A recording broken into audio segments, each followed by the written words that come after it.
And your boy Friday the Southern Band. Charges on the beat.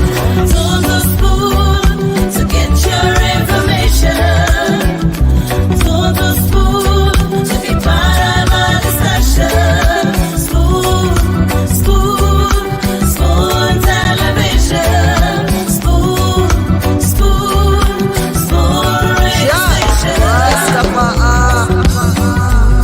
Spoon gonna tell you what is happening in Liberia. Spoon gonna tell you what is happening in Monrovia. Spoon gonna tell you what is happening in Africa. Just to spoon, you will know. If the children crying for starvation, just to spoon. You want to get a news update, brother, to spoon. You want to know what is happening in Monrovia, to spoon. Politicians want to make their decision, just to spoon.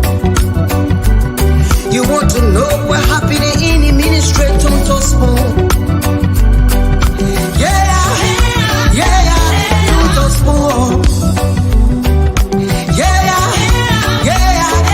To spoon. You from Vonjema, Maryland, to spoon.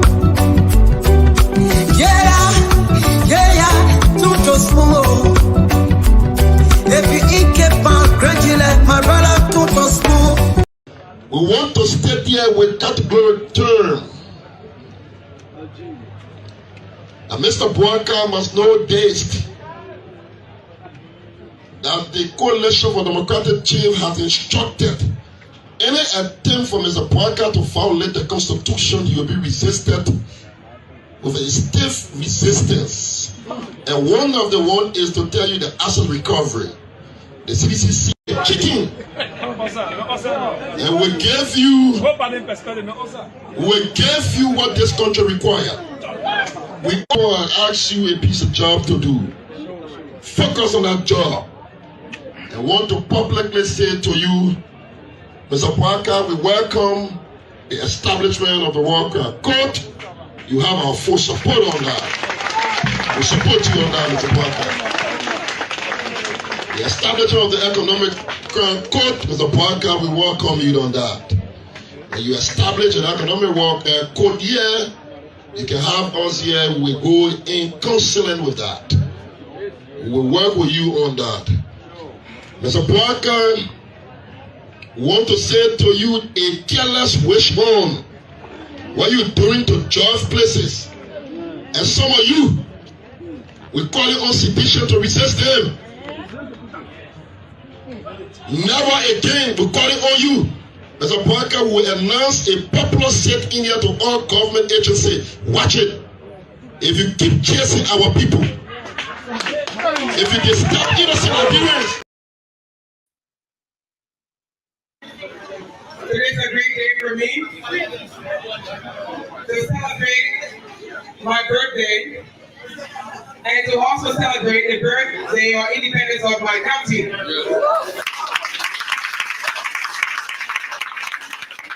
I would first like to begin by thanking my colleagues, my close colleagues at the high table. And may I see how I give back? I don't want to give back. I said you never had a winner.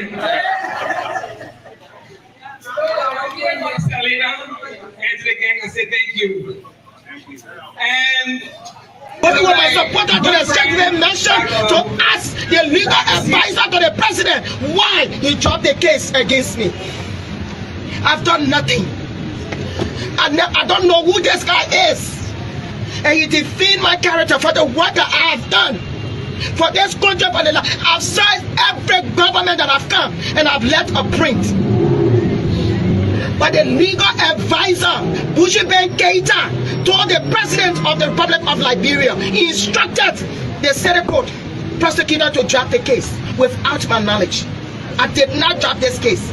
I want us to go through the legal proceeding. Whatever judgment that comes with it, I will settle for it. I am going to the mansion with my supporter.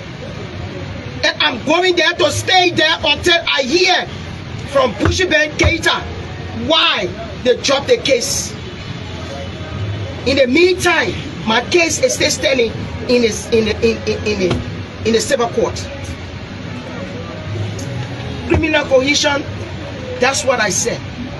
Menacing, that's what I said.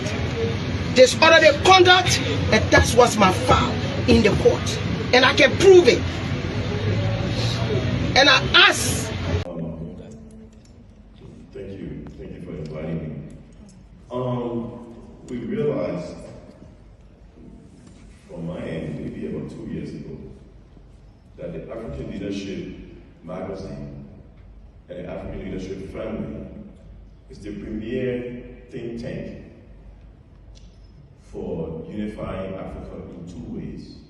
Number one, African economists, and number two, African businesses. Over the years that we have followed you, it has been eye-opener what Ken and his team have been able to do here, all over the continent as you move around, either in Africa or outside of Africa, to develop a method, a methodology that about the unprecedented weight of insecurity of the people. I want to say we are informing our people. We gave you some. The CDC will provide security for you in various communities.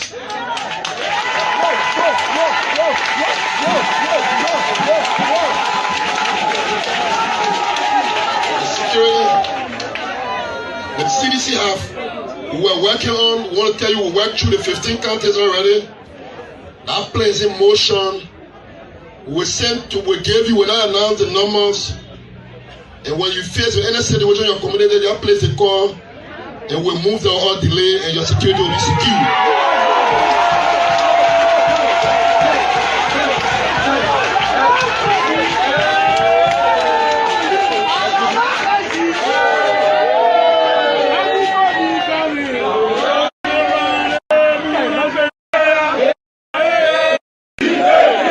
That will not take one EPS on you. We tell you that we will protect him.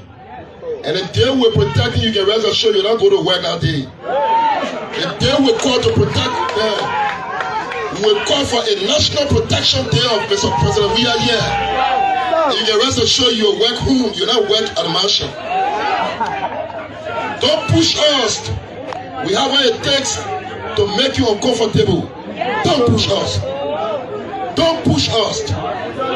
Go and do the people's job. We don't need to pretend to you. We don't seek popularity. We are action-oriented.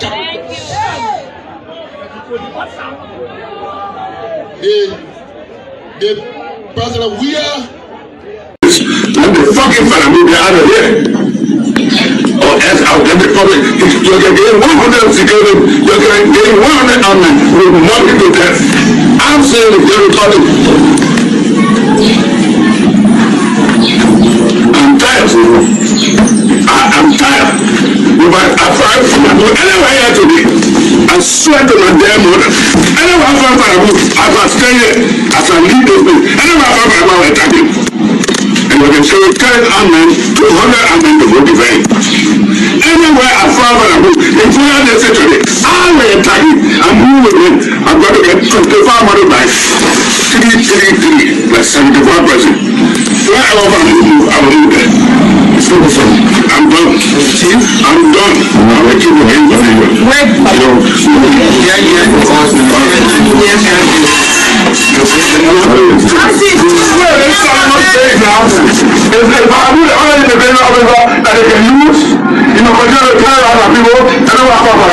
I will mock you to death. I said,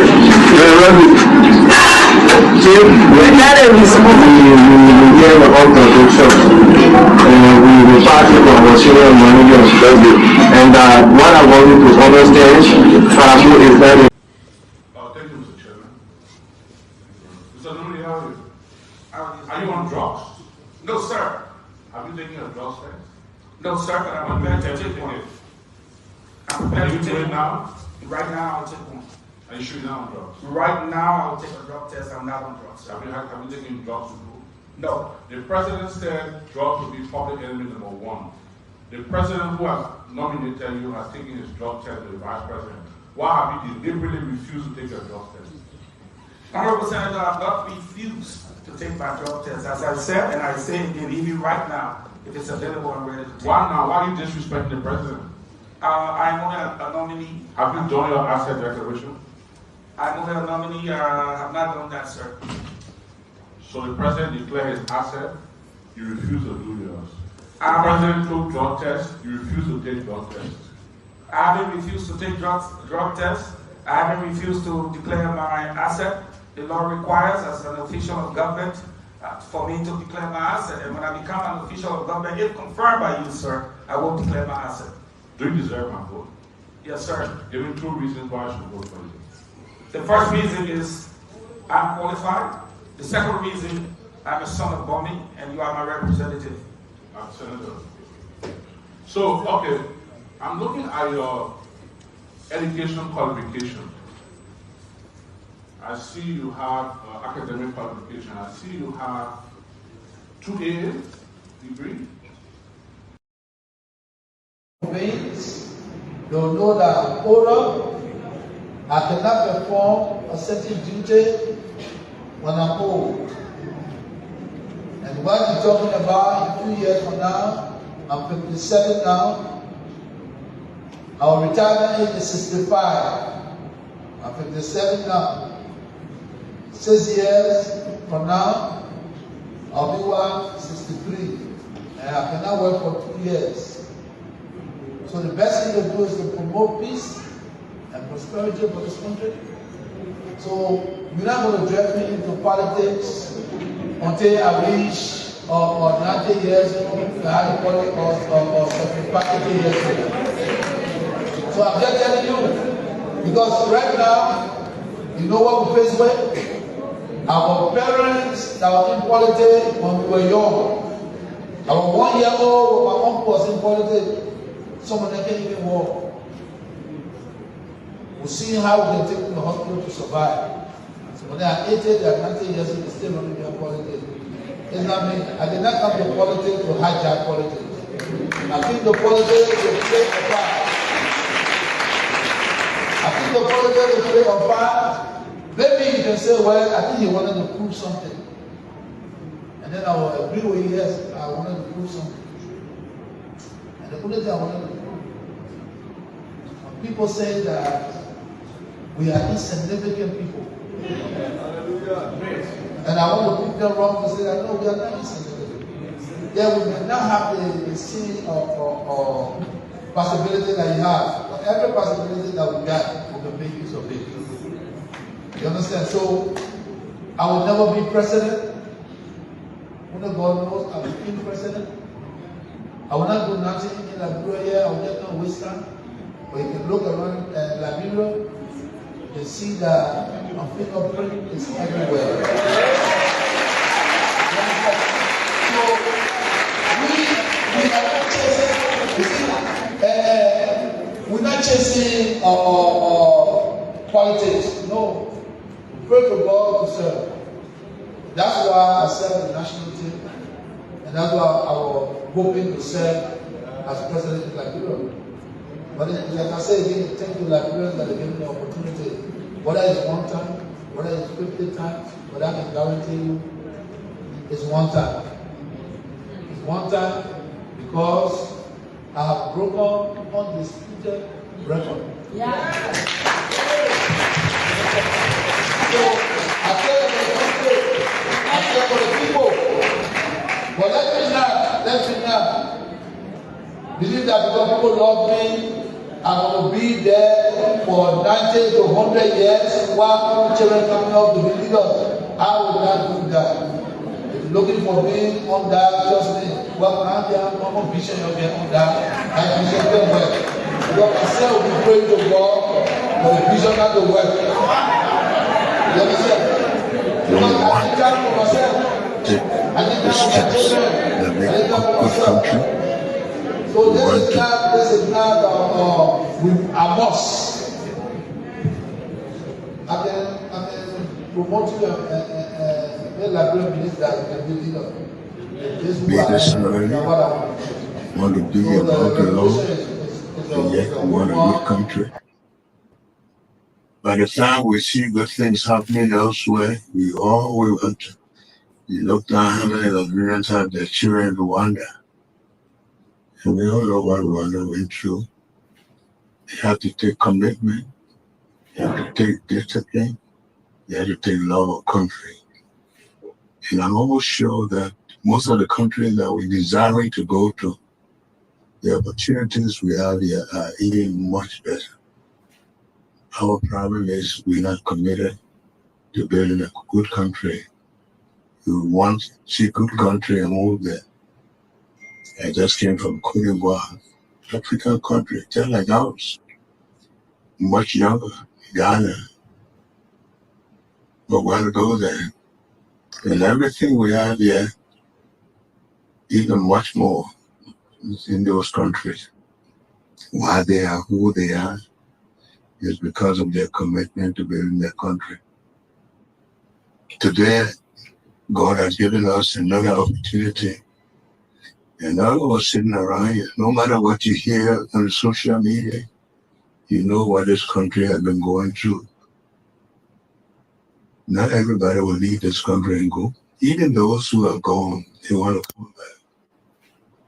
That's a responsibility we have to make a good country for those living here, as well as those who are outside who want to come back. And so I see a lot of people gravitating to government jobs and so forth. Indeed, government jobs, yeah, but that's not a solution. The solution is a good nation with opportunities to bring investors as well as even Liberians. And that's why the last time at the cabinet meeting I said, come this July, we're going to identify Liberians who have for the last 5 years gone into business and survived and contributing. And we need to honor them. We need to recognize them. We need to give our country a chance to demonstrate the leadership they have been endowed. And for me, no matter what you hear, we are not afraid to do what is right. We live for this 1 years and we are committed to it because our conviction that we can build this country, we can have the best to preserve. We have the intelligence, we have... Yes, sir. A special one from the CEO, Stan Tunnel with the spoon. And your boy, Friday the Southern Band. Charges on the beat. Okay, tune to Spoon to get your information. Tune to Spoon to know what's happening in Liberia, what's happening in the ministries, the agencies, what are the policymakers saying. And of course, this is where we give you authentic information. We come on this platform with diverse views, bringing you critical analysis on those trending issues in the country every single day. And I'd like to say welcome to the weekend's edition of the program, Spoon Talk. The late night show, the late night politics on Spoon.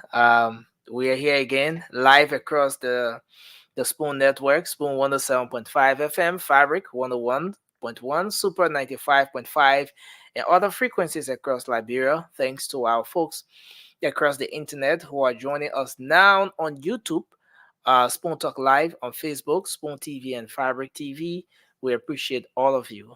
My name is Nelson Colette, and we'd like to move on to the show tonight. Let's move into our conversation. We're going to come back to recognize all of you there in the comment section. But let me bring on Josh Wheeler. Mr. Wheeler, welcome to the show. Thanks for joining us tonight. Thank you, Nelson. It's good to be here. Yes, let me bring on also Mr. Francis Jabate. Mr. Jabate, welcome, man. It's good to have you on the show tonight. Good morning, Nelson. Good afternoon, Mr. Wida. I believe it's afternoon to you. And exactly, yeah. Good evening to everybody else. Yeah, so it's a good thing to be here again. I just want us to recognize a few of our folks in the comment section. Francis, if you don't Yeah. mind, you will kickstart that. Absolutely. Darius Emmanuel Kekula, welcome. Amos T, welcome. Let me go back up there. Amos T, Boy Wilson, son Mario, welcome. Stephen S. Morris, welcome. Joy Believer, welcome. Honorable George Watkins Jr., welcome. Conan Gutter, welcome. Bendu Johnson, welcome. Let me see if I can take some from YouTube. Rufus Quena, welcome. Robert Manuel, welcome. Okay. Alice Bond, welcome. George, you can take it. Okay, to take it from my end, I'll bring it down from up. It is Amos P. Food. Welcome to Kona, Rotor. Welcome, Word of Mouth, Alice Bond, Stephen S. Morris, Chokon Kanga, and Winston Kaba Begins the second. You get Stephen S. Morris again, Antoinette Jala. You get Nabio, Abel SK, Abu S. Kamara, Hendrik M. Twayen, Tama Wese, Chris Wu, Eric McGill, Chogon Kanga. He said, "Good morning, Spoon family. I'm watching from GSA Road." I always like the GSA Road guys. Look, thank you for coming on the show. We got Eastman Barry. He said, "Hi, everyone." We got Moses Colley, Nathan Tompo, and Evelyn Matthews, Azubuki Onyizi, yes, the junior, Grace Kaifa, and Amos T again, Councillor Christian Paydan, Emily Formule, Brainiac, that's just one name, and Minister Philip and Cully, and Councillor Christian Paydan again, and the same long Nigerian name. The end of it. How did you know it's a Nigerian name? I mean, I know Nigerian name. When you read a book called Things Fall Apart, when you read that book, you will know all the Nigerian names. Yeah. I'm Woye. an easy the cat. Yeah. Yeah. So, And Okongo, the main character. So yeah, I know a lot of Nigerian names when I see them. That book, that's one of the best literature books I took in high school. I love that book. Things Fall Apart. That's Chinua Achebe, right? Yeah. Chinua Achebe, when the center can no longer hold, man. That's it. Things Fall Apart. There is this one called The Gods Are Not to Blame. I love that one. I'm not saying what I read as well. Yeah. That was a nice one. Rudolph, welcome to the show, man. It's good to have you on tonight. You want to recognize a few of our folks in here? Oh yeah, I don't mind. But Nelson, I mean, when you are traveling, bro, tell me when you're traveling because in the UK now, I mean, what's going on? Secret, Nelson keeping that secret, top secret. FBI. My man, Megan to all. Then we rest our kids when Megan to all. So I'm gonna go ahead. I see Emily Fambula. She said, "I'm watching." I see Brainiac. He said, "Hey guys." I see Minister Philip N. Colley. I see Councillor Christian P. Dan. I see Azubwek. Wait, Azubu. No, that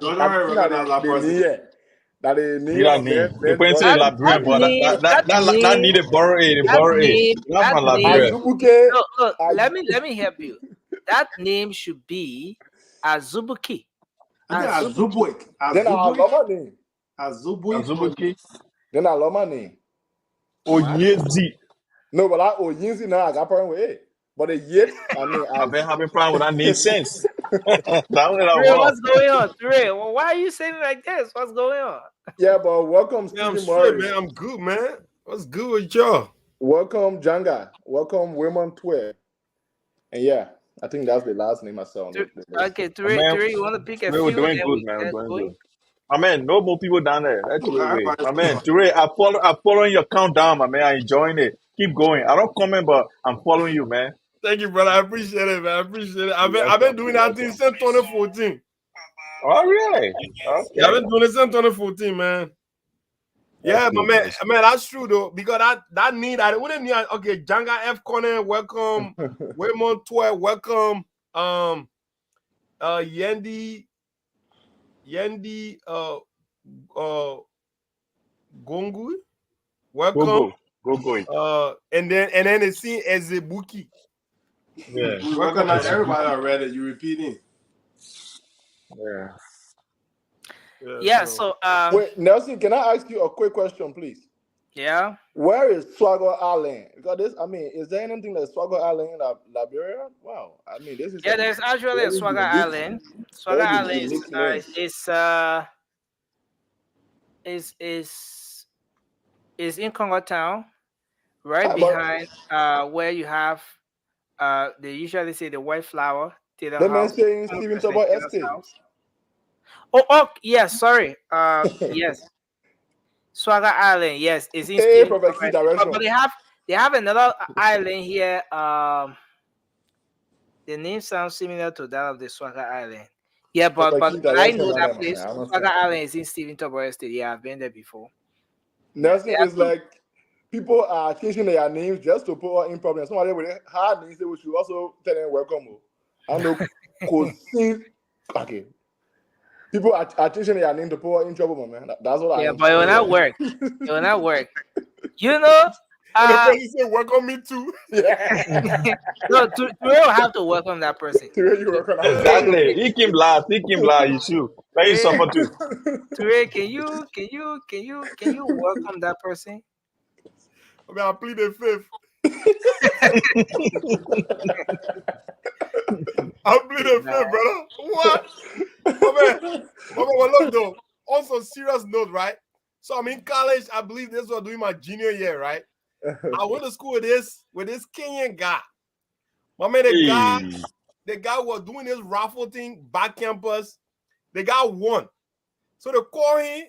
The president reading in me. The president said, so we have our winners. Then his first name is Simba. Simba. But his last name is Kinyanyarara.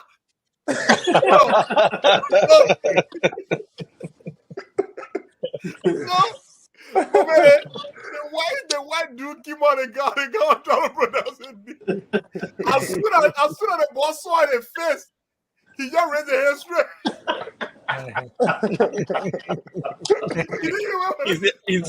Is that what's the last name? Kinyanyarara. My man, it took me a while to let that guy need it. I got my friend in college, man. Damn, bro. I get one at work. So guess what? We call the guy Cash. The man needs our KASH. Going from how they call the players the Asian country that they coming from. The man last name the whole paragraph. So get college show say Cash and you agree with it, that's good. Listen, any name or something that gave you a hard time to pronounce, forget it. Disregard it. But again, how they can call the president name Bweke. And that's why I like the white people here. Current president need to call him Bweke. For example, the whole pronunciation thing, they're not forced. Just watch this video I'm about to play. So Nelson got video for everything. We have video for everything. We have the African Methodist Episcopal University here in Liberia. Hey,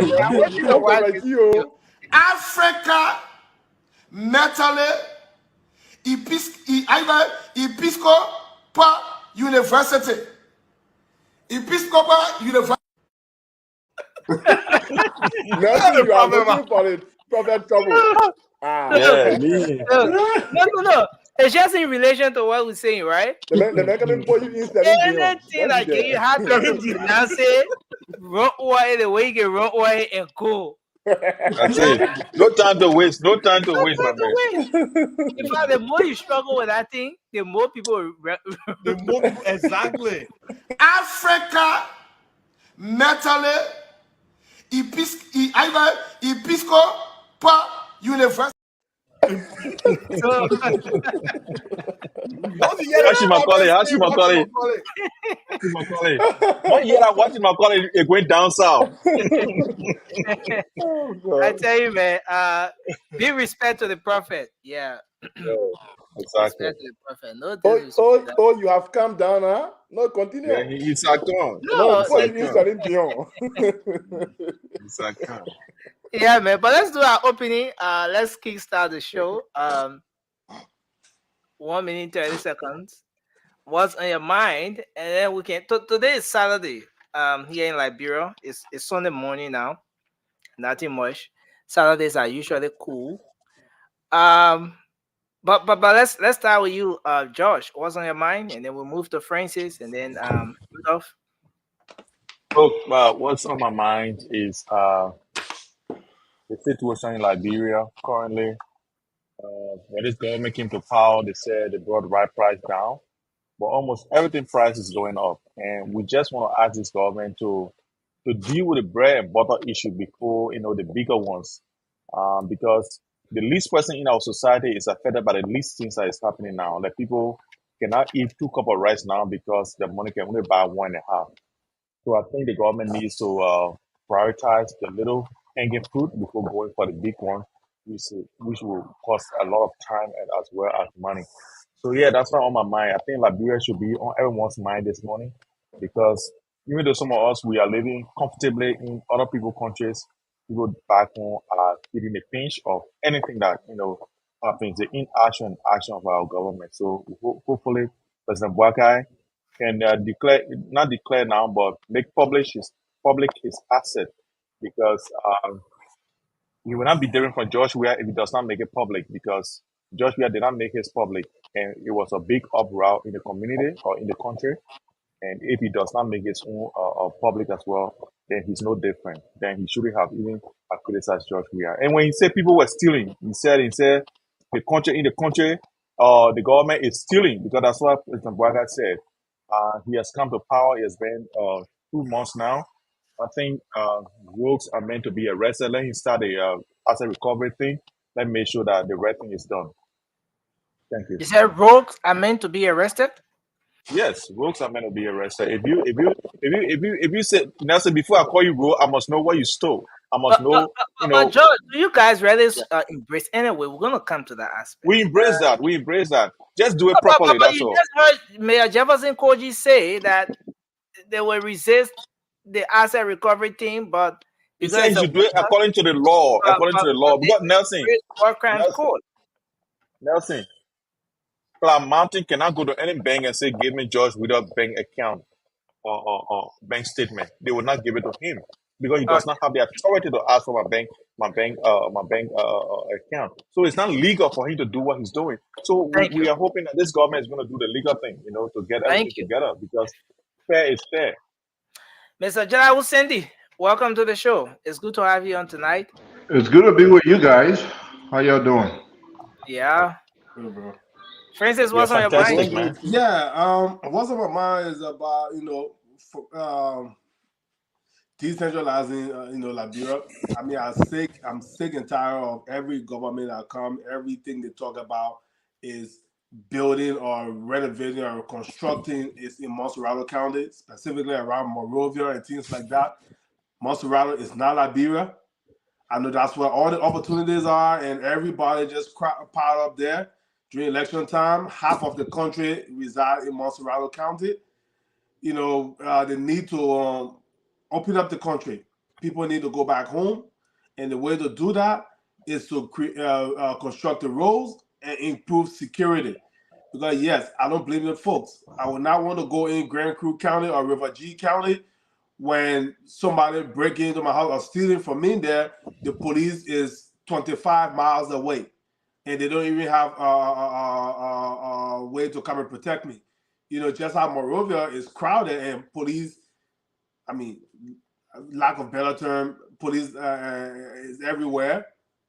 But the entire country needs to be open. That's the only way development will come, because there's just so much space in Montserrat to build factories, to build companies and businesses.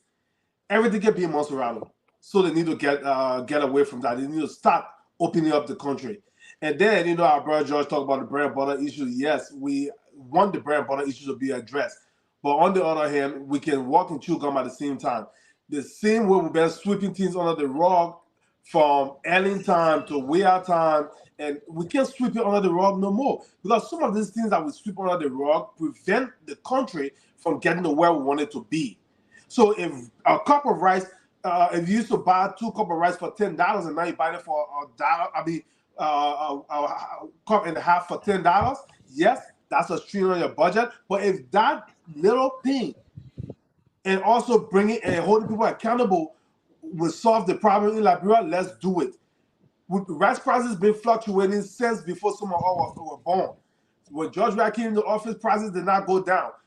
Rice price has been going up since George Weah entered office, and fuel price has been going up since George Weah entered office. U.S. rate been going up since George Weah entered office. So these things are not something new to make it seem like, oh, it was on a decline. Then Bouakai came into office, it's on an incline. That's the false narrative they want you people to believe in Liberia. It's not true. We understand that people are suffering in Liberia, but people got to be held accountable too. Because we can't say that people are hurting. Everything's not about food in Liberia. That's what politicians use to keep the people subdued. Oh, food, we fear. Some of the politicians even say, oh, we need our money to be plenty because the people in our area, they can't bake off our money and we got to help them. You see, everything boils down to food. Even the former first lady is on tip calling a woman beggars, pretty much calling Liberian beggars. When the lady was only trying to greet her and invite her to speak to their place, she's on tape confessing that she felt embarrassed that the woman was coming to her and she said, oh, I ain't got no money. Calling like people beggars. But who made like people beggars? Your husband, your brother that was stealing all the resources. You see? Thank you. That's why they want to lie to y'all and tell us, fool. Rice price getting high. But let all the criminals go free.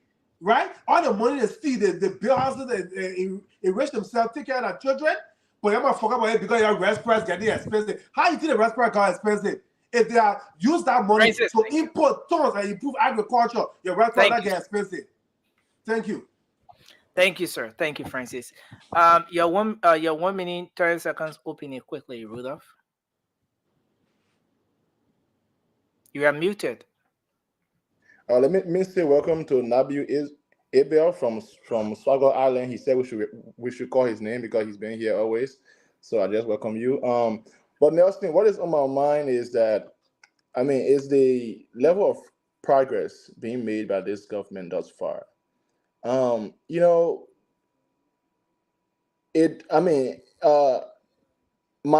My heart smiles when I see the president delivering on his promises. This president told us that within his first 100 days, we will have roads that are passable, which means car can pass on there and it will not be having any major or hitches along the way.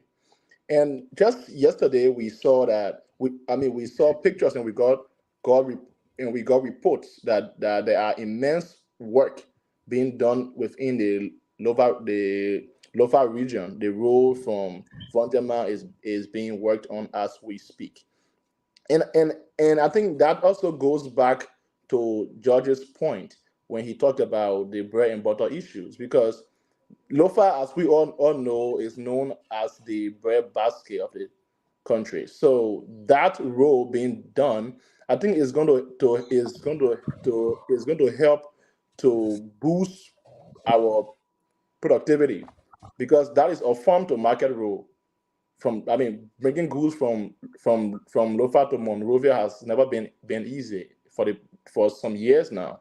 So that is an immense progress. Secondly, what is on my mind is the loose statement that was made by Jefferson Kochi. This is a young man who has no power. He is powerless, and I think he's a joker.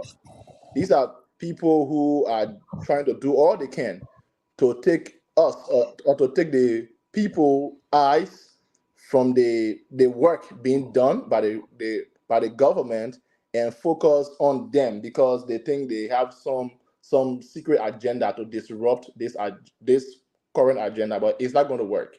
So I am telling my people to, be strong. Do not fear him. He is powerless and he's a joker. Thank you. Thank you very much, Toure, and then Sandy. Yeah, thank you so very much, man. But look, what's on my mind? I saw something today that really, cultivated my whole persona. I saw Evan Kamara today. And I know, Evan is in Liberia right now. A lot of people don't know who he is because people don't follow the American football. But that is one superstar in your mix there right now that you don't even know it. That boy, that dude, he's an exceptional talent in the National Football League. He's one of the he's one of the greatest running back, and he's not even done yet. This dude has broken records, and he's not even like close to retirement, right? So when I saw him today in the city today, not only donating, but actually cleaning up, like sweeping, along with his colleagues. I saw Mike Ingram, a Heisman winner, a fantastic running back. Francis, this. So these guys are in there, and people don't even know who they are. I was like, damn. If I was in Liberia right now, I would be taking every opportunity to take picture of these guys. Bro, we here watching game all the time. We can't even get close to that man. I know, right? So these guys are in there. People don't even know my man Nelson. I saw Nelson passing by him. You didn't even know who they got. Where you saw me, my man?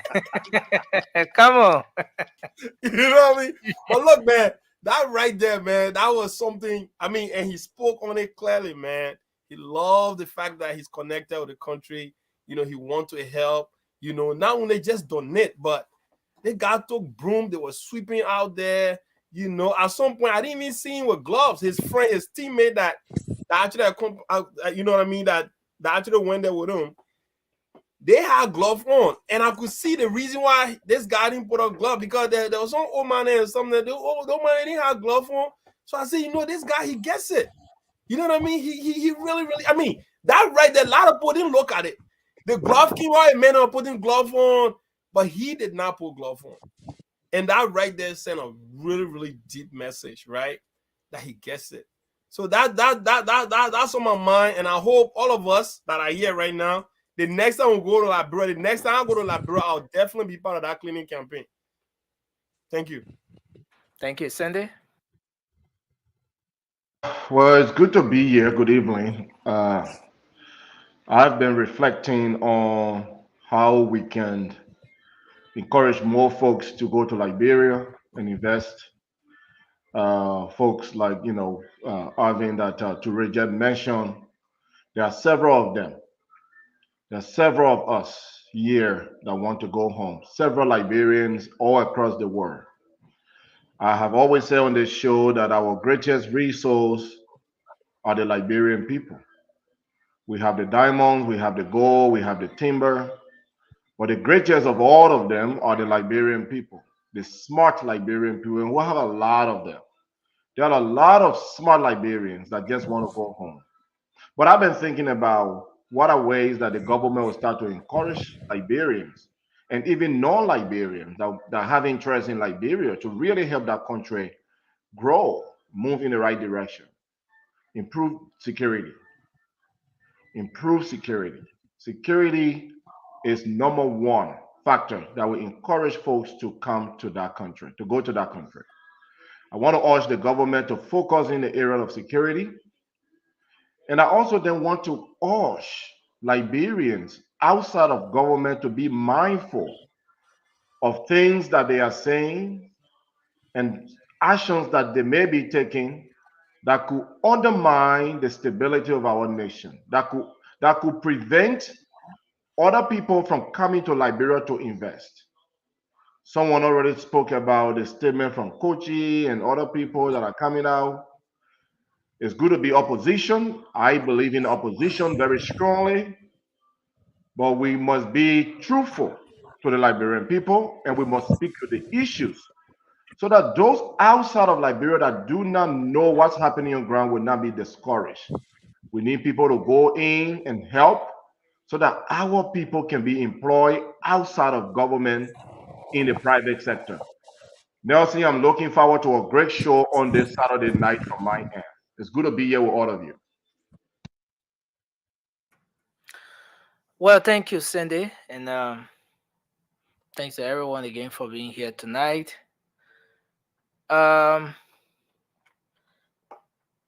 It's been about 60 days since the government took office. About 60 days from the 22nd of January to where we are now. Given everything we've seen, given all of what have happened has been going on in the past days, or let's say a little over a month, is it fair to say that this government is starting on a good note? When President Barker said we're going to hit the ground running from day one, in that famous interview that we always play here with the VOA, we're going to hit the ground running from day one. From the 22nd of January to the 22nd of February, and now gradually we're moving to the 22nd of March. The government has 100-day deliverable plans that they've made, things that they intend to deliver on. We're very close to the 60 days, or moving very close to the 100 days. Given all we've seen over the time, are the writings on the wall promising enough? Given all that has happened in the number of days we've seen under the Unity Party administration, from asset from asset declaration to the asset recovery team to I mean, just everything we've seen, the nominations, the confirmation processes. Well, just to let this out, former pro tempore Albert Chie, the Senate pro temp, had a press conference just the very day the Senate was closing. He said he raised the government at 80%. He thinks the government has done well, has performed up to 80%. He said there are lapses for which he will hold back to 20%, but he thinks the government has done well up to 80%. No, but he's an official of government, and aside from the fact that he's a seditious and all of that, he's part of the government. But from outside, those of us who are not in government, sitting from where we sit, observing everything that has happened over the years, is it fair to say that the writings on the wall are promising? Are we headed in the right direction? Well, there are some who say, oh, a lot of things are not happening. Some say, oh, it's still so early, but some things are happening, positive things are happening. Let's make some analysis around that. Then we'll move to the other aspects of the discussion. What can we say about this government? Very close to 60 days under the Barker administration. Let's keep the ball rolling with Francis, and then we're going to take Josh, and then Rudolph, and then Toure. Yeah, you know, folks who are always Francis, I don't know what's happening with your audio tonight. You guys not hearing me? A bit far away, but anyway, go ahead. Maybe it's from myself here. I don't know, but go ahead. You guys hear me? Okay, you good? Go ahead. All right. So, you know, people always want to say, "Oh, the first 2 days, what President Barker doing? The first 30 days, the first 60 days, or whatever the case may be, 90 days, 100 days." But let's just look at President Barack Obama, 44th president of the United States, when he got into office and was inaugurated, I believe January 20th or January 19th, something like, I think January 20th of 2009. President Obama said that he shouldn't be judged based on his first 100 days, but he should be judged based on his first 1,000 days would be better. But he used his first 100 days to at least lay foundations for what to come. And that's when the U.S. was in a recession. The economy was on a nosedive when President Obama came into office. We looking at President Barker, who has inherited one of the worst economy in the history of our country. But people want to be talking about, oh, his first 100 days, why we're not walking the street paved for gold? Why rice is not 10 for 5? No, but for instance, we know he didn't promise a street paved for gold. But just judging from what we've seen, for instance, is Liberia headed in the right direction? Are we on the right path?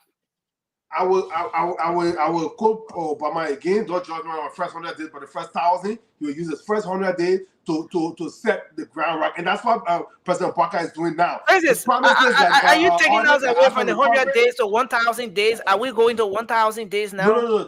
I'm not speaking for the president, but I'm just trying to use other world leaders that took that country from a falling economy to rise. And I will use President Obama as an example. When he took away in 2009, the U.S. economy was in a recession. And he came in, and first 100 days, he laid the foundation. It was tough. The same thing is how I will compare that to what happened in Liberia now. Only different with the U.S. is if you committed any crime or so, you were arrested or they will find out. But in Liberia, people thought you could just do whatever you want to do. So yes, if politicians always make elaborate or exaggerated promises sometimes based on what they know in front of them, right? But when you get in there, that's when you see what's really happening. So President Barker made some promises and stuff. Yes, he made promises, but that was when he was outside. So now he has come in. He's looking at the reality. Okay. For instance, let me put it this way. We're about to move to George and then the rest of the team. But let me put it this way. The performance, what you've seen for the past days, let's say about 50 days, going to 60 days now of this administration, does it match your expectation? When you sat on this platform for several months and campaigned to the Liberian people, told them about what the Unity Party government will do upon election by the Liberian people. All of what you've seen over the past days, pretty close to 60 days now, does it match that expectation that you had? Am I happy with where the country is right now? No. Do I want? Okay, so you're not happy. You're not happy. You feel very terrible, very miserable about what's happening now. No, I'm still being reasonable.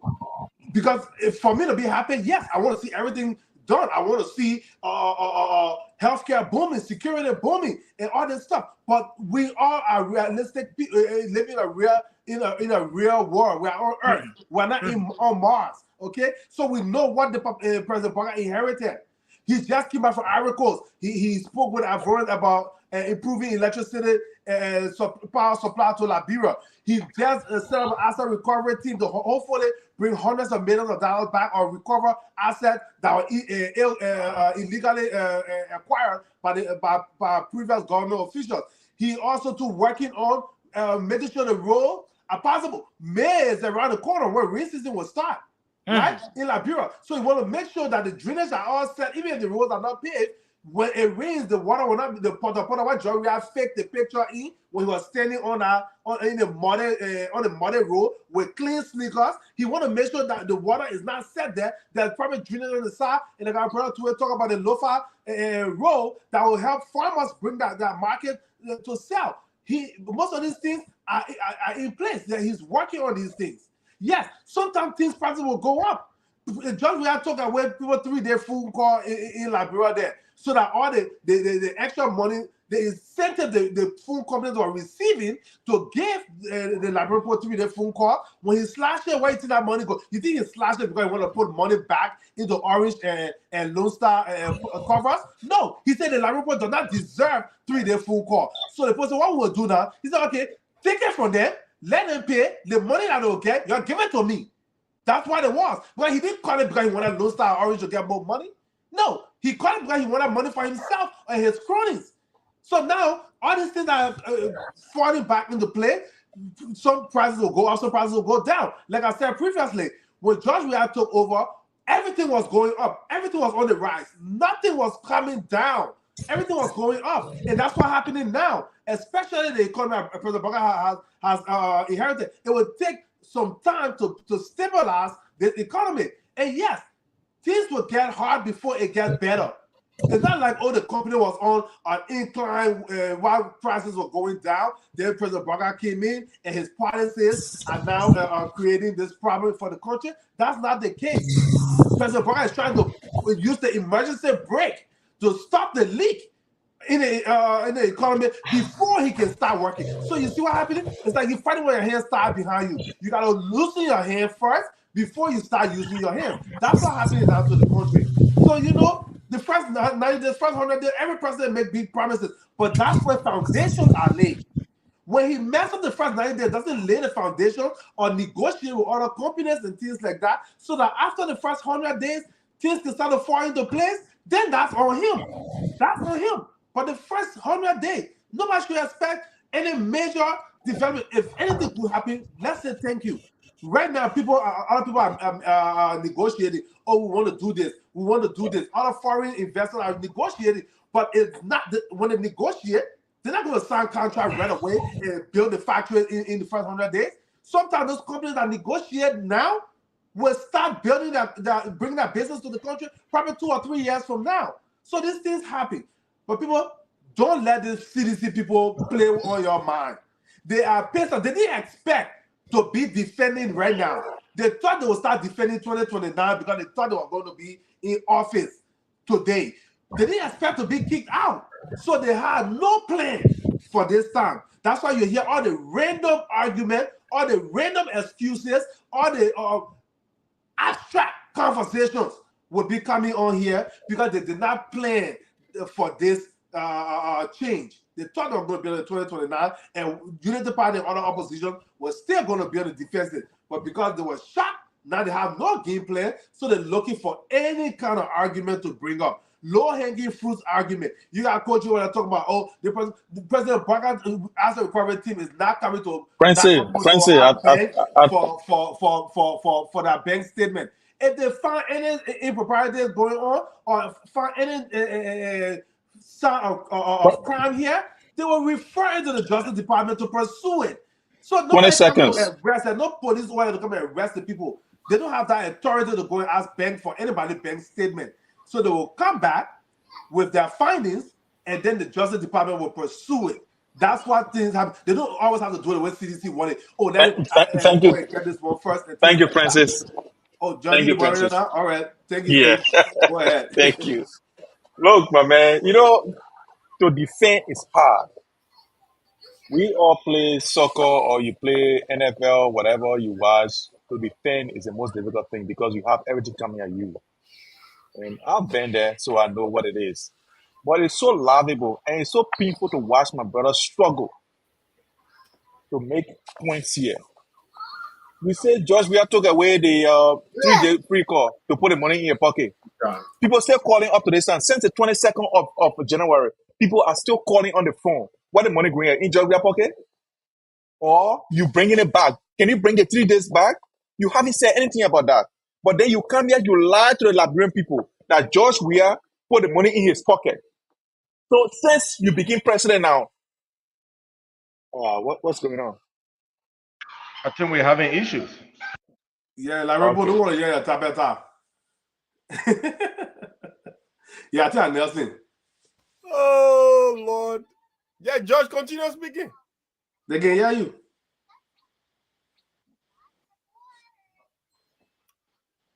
But George, go ahead, huh? Oh, you don't want to talk? Just say, wait, I'm going to see your face.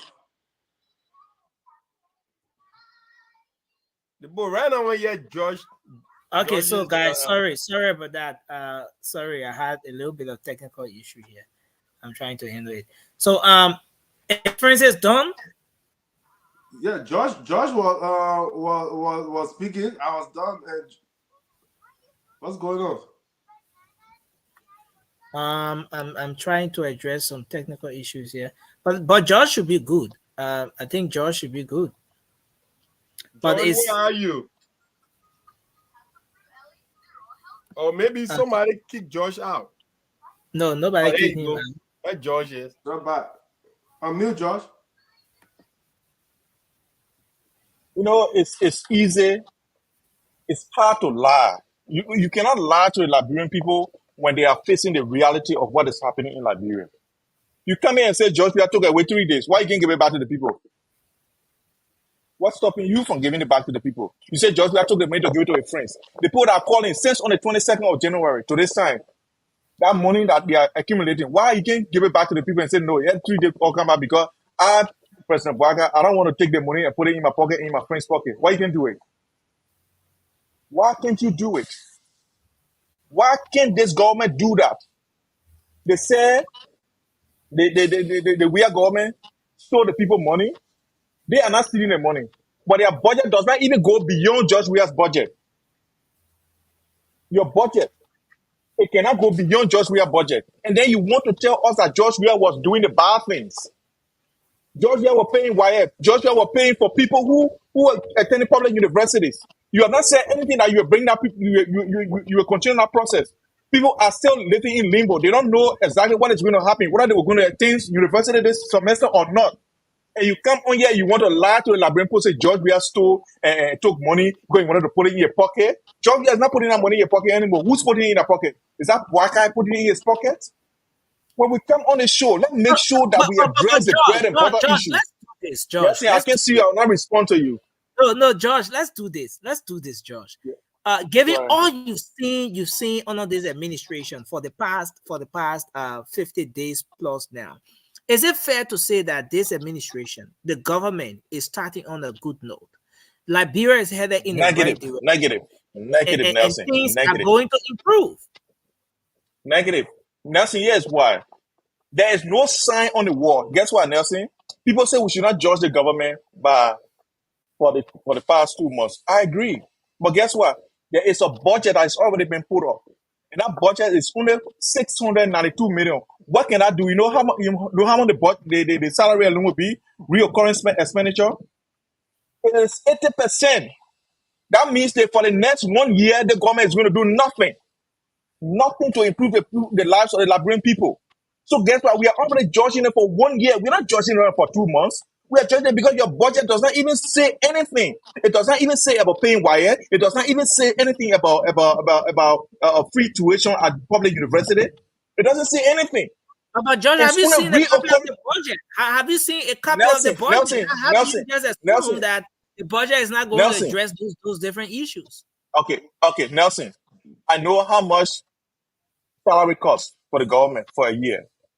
I know how much it is to maintain the GSA. That means the general administration of the government. That means to buy stationery, to buy fuel oil for people that are going to work, to do this, to do that. So I know how much it costs. So if you told me our budget is $1 million, then I say, oh, okay, $1 million. That means they get leverage. They get money that they can use to spend to build infrastructures. But there's negative. That's why we have issues now with the public works, that they have given out almost $15 million of contract, even though it's not approved by the budget, and it's nowhere to be found.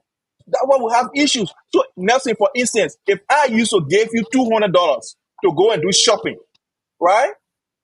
And you say I was not doing well enough, then you move to another person who say, okay, Nelson, I'll better your life. Then the person gave you $150. Will you be satisfied? Will you think that, oh, they want to pay that now because the person knew it would do better for me than the $200 George for giving me? No. President Bouaga is doing nothing good. There's no good direction here. For the next 1 year, our country will be dormant. There will be nothing happening because the budget tells you. That's why the budget is the one that tells you how the government is going to run. But Thank you. Thank you. We're Welcome. going to make another round for folks to rate the government, our percentage, like They've former done President nothing. You can't even rate them. Yeah, so we're going to come back on that, but Maybe Ture, you're let's just gonna hear ask them who they before appointed, moving to intended the appointed person Ture, here. moving to Ture, let's hear quick 20 seconds of Francis. Yeah, you see, the problem is you defending. Oh, but Nelson, friends have already spoken. Let's move to the next person. I mean, we can come back. Francis want to make a quick 20 seconds. Let's hear what he has. I'll make one too. After here, I'll make one as well. They keep coming to them one free education. How you because we respond as well. If you don't respond, I'll disperse. Okay, guys, let's do this. Since we're making another round, where you will rate the government. Let's do this. Let's take to Ray. Francis, we're gonna come back to you. We're gonna make another Josh interrupt me because he wants to tell you how to run the show. No, not necessarily. 10 seconds here, 5 seconds here. But no problem. I know George can make we will certainly give you the time, Francis. We're gonna come back to you. But I was supposed to go and then constantly interrupting me until you to ask me to stop. Because he was not going to interrupt me until you asked me to stop. That's why he went. So his goal is accomplished. We're gonna come to you, Francis. Trust me. It's not about goal, Francis. It's not about goal. I'm sorry if you feel that way, but it's not about goal. We'll give you a time. Francis. Ture, let's hear your take on this issue.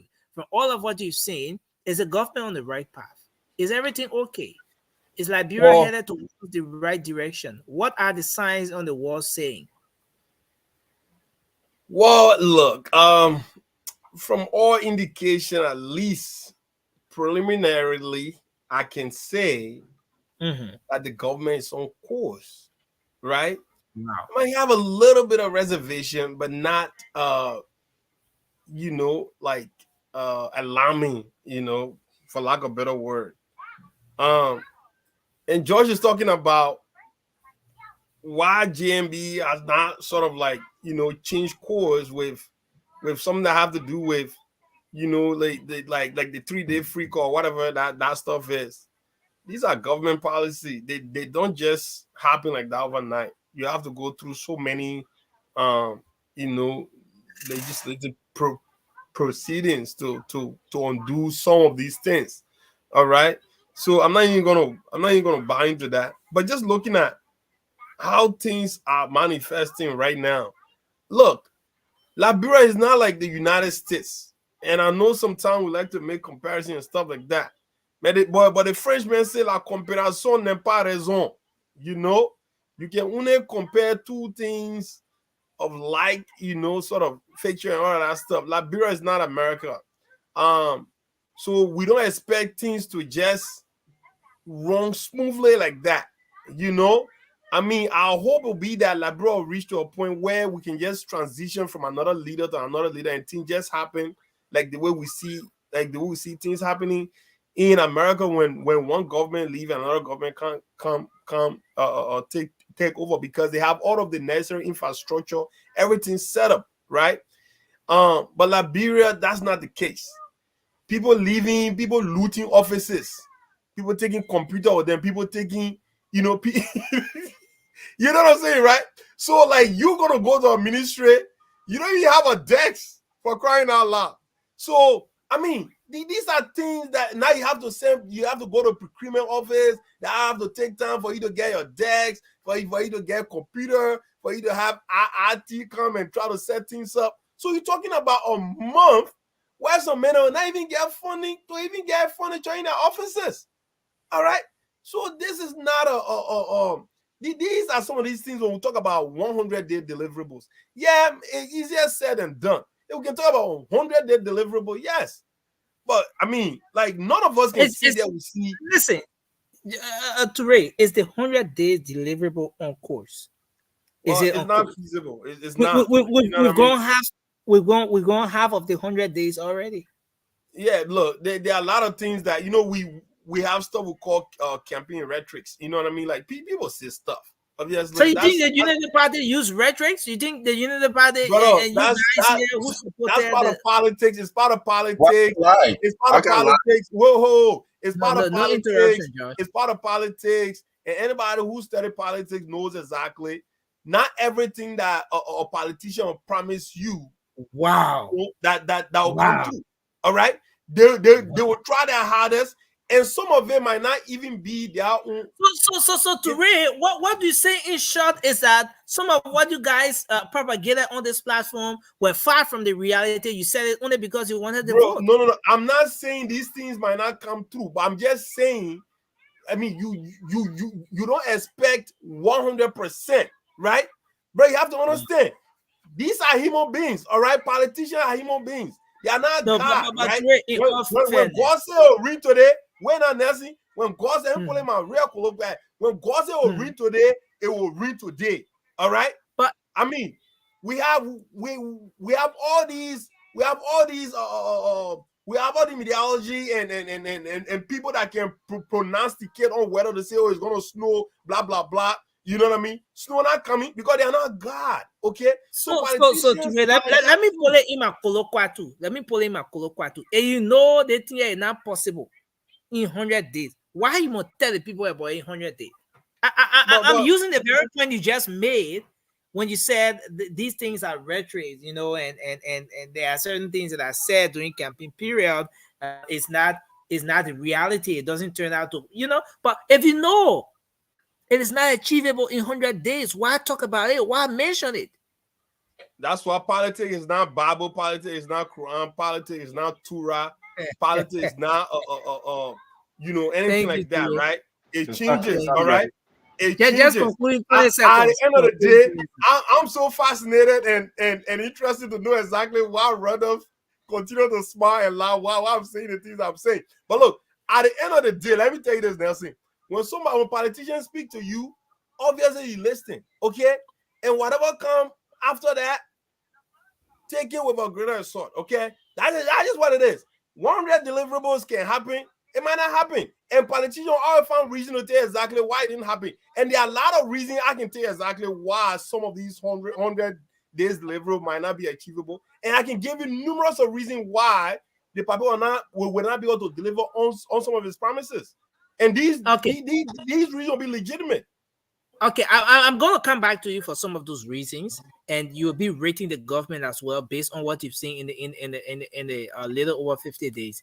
That's coming. Yeah, we'll do that now, second round. But we'll go ahead, then we'll take Cindy. You know, Nelson, let me say for the record, some of us campaigned for JNB because we trusted him, and we still do up to today. We know that he is a man of results, and we know that he will deliver. But I will say this, speaking as a student of politics, you know, we learned that government is the most complex institution to run or even to set up, right? And if we all, which I believe we did, we all followed JNB's and the UP's campaign, which some of us were all a part of. JNB's 100-day message was about making roads passable. When you watch his interview he did out of Liberia and in Liberia, he focused on road. I stand to be corrected, but in his 100 days promise, he did not mention anything else except roads. And what I will tell you today is that us seeing the asset declaration team being called, we've seen the issue of the war crimes court coming up. These will all be pluses for him after the 100 days.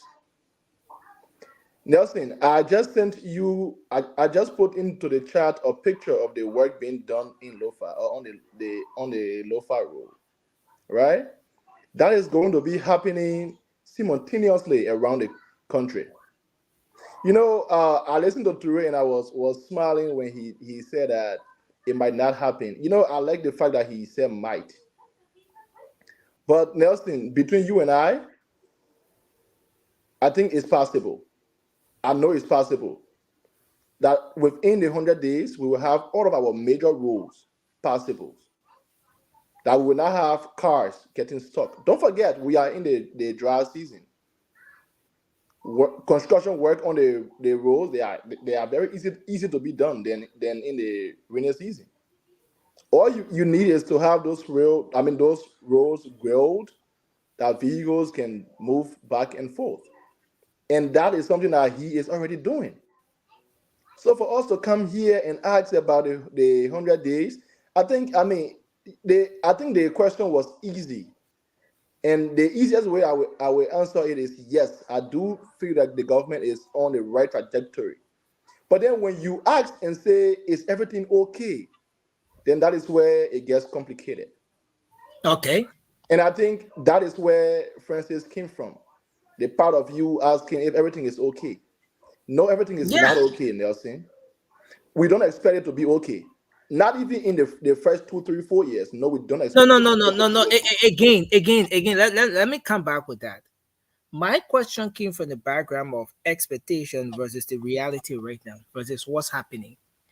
When everyone sat on this platform and preached their various messages, there was an expectation. All right? Yes. Given the expectation you had at the time, at the very start of this process, comparing it to what's happening now, does your expectation yesterday match the reality of the day? And that's the question. Okay, yes, Nelson, the thing about expectation, right? You cannot be expecting from someone what he or she has not promised to deliver on. JMB promised us in his first 100 days to make the roads possible. And that is where my expectation is. Like I said, the asset recovery team, the issue of war crimes code, and those executive orders that he has passed, and those other gains that he has made, for me, after the 100 days, those things will be pluses for him when he complete the roads in 100 days. So yes, Nelson, I think the future is bright, and we are optimistic. We believe that his 100-day promise of roads being passable will be met. Thank you. Well, thank you. Let's hear from Cindy. Cindy, you can go ahead and you can take on from here for a while. I'm trying to address something here in the background. Oh, that's good timing. Now that I'm the leader here, I will take 5 minutes. Look at corrupt leader. I mean, I would not be so far from we are anyways. ANC corruption. let me get to the topic. This guy, it gets seems to amaze people. Let me get to the topic, right? Look, Rudolph said a lot of things already that I may have want to touch on. When you are talking about grading an administration or a leader, you grade them based on their promises. You do not grade them outside of their promises. It's like being an instructor giving a test and grading your student outside of what you give them, right? There are some expectations, basic expectations, that outside of what President Bouakai told us he's going to focus on within the first 100 days, that we may also have of him. So those are outside of his promises, but those are reasonable expectations that Liberians may have. And these are very reasonable. In the first 100 days, what we expect of Bouakai or President Bouakai, the first thing is that we want him to set his government agenda. So I want to grade him on that, right? We expect him to outline some policies, some priorities, some agendas that he will work within for the coming months, the coming year. Has the president and his team done that? Yeah. The president, the leadership has an agenda. They have established agenda. So that is checked off. Okay. Now, what I would expect within the 100 days will be some executive orders. We know that the previous administration had done some things, signed some bill, made some agreements that may not necessarily benefit the Liberian people, right? So what usually a new leadership do is that within their 100 days, they pass executive orders either to erase some of those previous agreements, change them, bail on them, or pass new executive orders that will benefit the Liberian people. I have seen, I think, couple executive orders. I will expect more, right? I want an executive order to make visa free for Liberians outside of Liberia. I want an executive order that will make visa upon arrival for foreigners coming to Liberia. I will hope that within the 100 days that this administration can do that. Okay, that's an easy executive order. So I will wait to see. I have seen couple, maybe there are more executive orders so far, but I've heard about couples. So I can grade him, some positive in that direction, but I will want to see more. These are reasonable expectations of the first 100 days. So you are grading him based on your expectation and not his promise, correct? Right, and I was very clear. I said his promise to the Liberian people was on the road. But these are reasonable expectations that Liberia may have of their new administration. You are wrong, Sandy. The expectation is almost 50 pages. So it cannot just be rules. But anyway, go ahead. Okay, and then when I finish now, you count on your own. Let me talk my own. Thank you.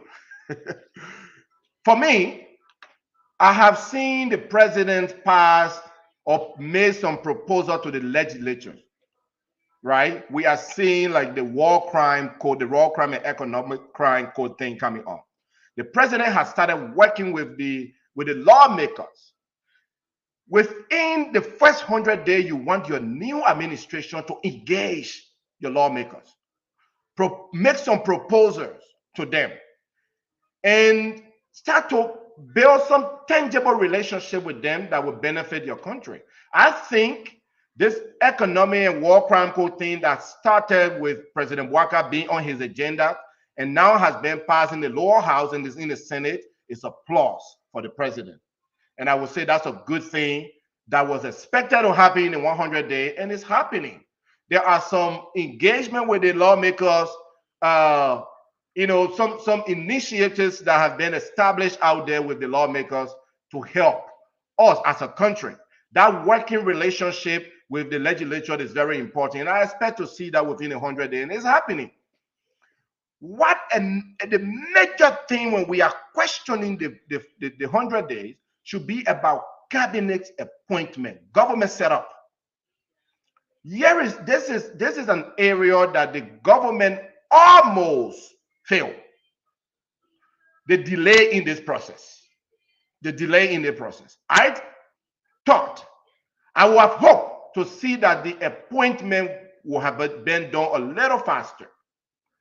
Given the condition the country has been in over the last 6 years. And that's the message we came with. We say our country is poor, our country destroyed, and we want to lead, and we are ready on day one. However, it took weeks for major positions to be appointed. That delayed us, prevented us from leading on day one. So, in conclusion, so we can transition. You about to take 2 days. I can't be. You tell your own. They give you 10 minutes. The cover is protected. Thank you. Thank you, Rudolph. So that area, the government could have done a little better. President Bouaka is not new to governance. President Bouaka has 6 years to prepare. He had his team. He said our country was in drainage. He was ready to lead on day one. The appointments to these major cabinet positions took a little longer. And I would say if we're going to grade him in that area, it may not be a passing score. But again, it may have taken long too, but the names and people that have been filled in those positions are very qualified to help run the government. One major one, I know friends, they can't wait for me to keep quiet. One major one is crisis management. We are in crisis, I'll be honest with you. The fire disaster going across the country is a crisis. I would say the management of that particular crisis has not been dealt with to the fullest.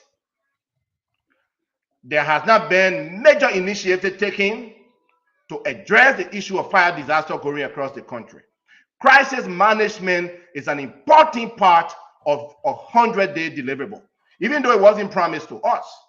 But when you come into leadership, you must have a strong crisis management team to address any crisis that you will meet or that will start within your first 100 days. I will hope to see some leadership regarding the issue of fire disaster going across the country, and hopefully it can be managed. So, economic initiatives, my last one. The government is doing its best. So in that ties to whether the people are happy and people are doing well, that's economic initiative. Let's be honest with the Liberian people. The new administration cannot come and change things overnight or make people's lives better overnight. Especially when we all agree that the past 6 years has not been good. It required them to investigate what has been going wrong, to research policies and different areas of government that has impacted the government and slow the functions of the government, so that they can make informed decisions to rescue the economy of the country and to start improving the economy of the country. Thank you, Sandy. Benefit. So I think Thank you, Sandy. when it comes to the economic aspect, the bread and butter issue, the people will start to see changes, but it will take a little while. Thank you. Thank you, Sandy. Thank you. I was explaining. Good point, Sandy. Good point. Yeah. So now, we'll go to Francis. We're going back again, right? Go to Francis. Yeah, go to Francis. Go to Francis so you can deal with Josh. Before you knock computer down. For me, I don't like to sit on the platform and let people just spew all bunch of lies to the Liberian people, and also to mislead the Liberian people. Our brothers on the other side, they will come and say, "Oh, the budget doesn't show anything about free university education and things like that." My Liberian people, let me tell you something. Nothing free. We've seen some video on Facebook. Our 12th grader reading like the in junior high. When they even give their graduation speeches, they're talking like the paper in front there, so they can barely read what's on it. Secondary education is not a right. So they want to talk about, John Wiaki, he free wise fee, free university. But what they're not telling you is that free thing is a burden on the country. Our budget is already small for our country. Liberia budget is pocket change for some other country, but we'll take what we can get. But if you know our budget is small, what type of free education? Where will the money come from to fund the free education? So government just say free because government say free. What about the buildings that the students that go in to learn? What about the facility? What labs? What the computer lab, the science lab? The teachers that come to teach those students, are they not human beings? Are they not supposed to get paid? The whole time they have free education while the university teachers are getting paid?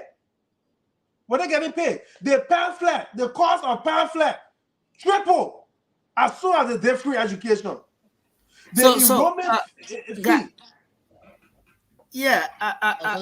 Francis, are you rating the government now or? No, I want to clarify the whole thing. But you're making flower with me. You're making flower with me. But I will get just to rate and keep the show moving. But I hope people should understand that nothing is free, and not enough people paying taxes in Liberia to be able to fund anything that we want to be free. Okay, but I'll rate the government first 100 days or so far right now because we are just halfway in. Okay, because we are halfway in, and we're only rating the 100 days. I will give it 45%. What? No, 45%. You think everything that's happened over the time is worth 45% rating?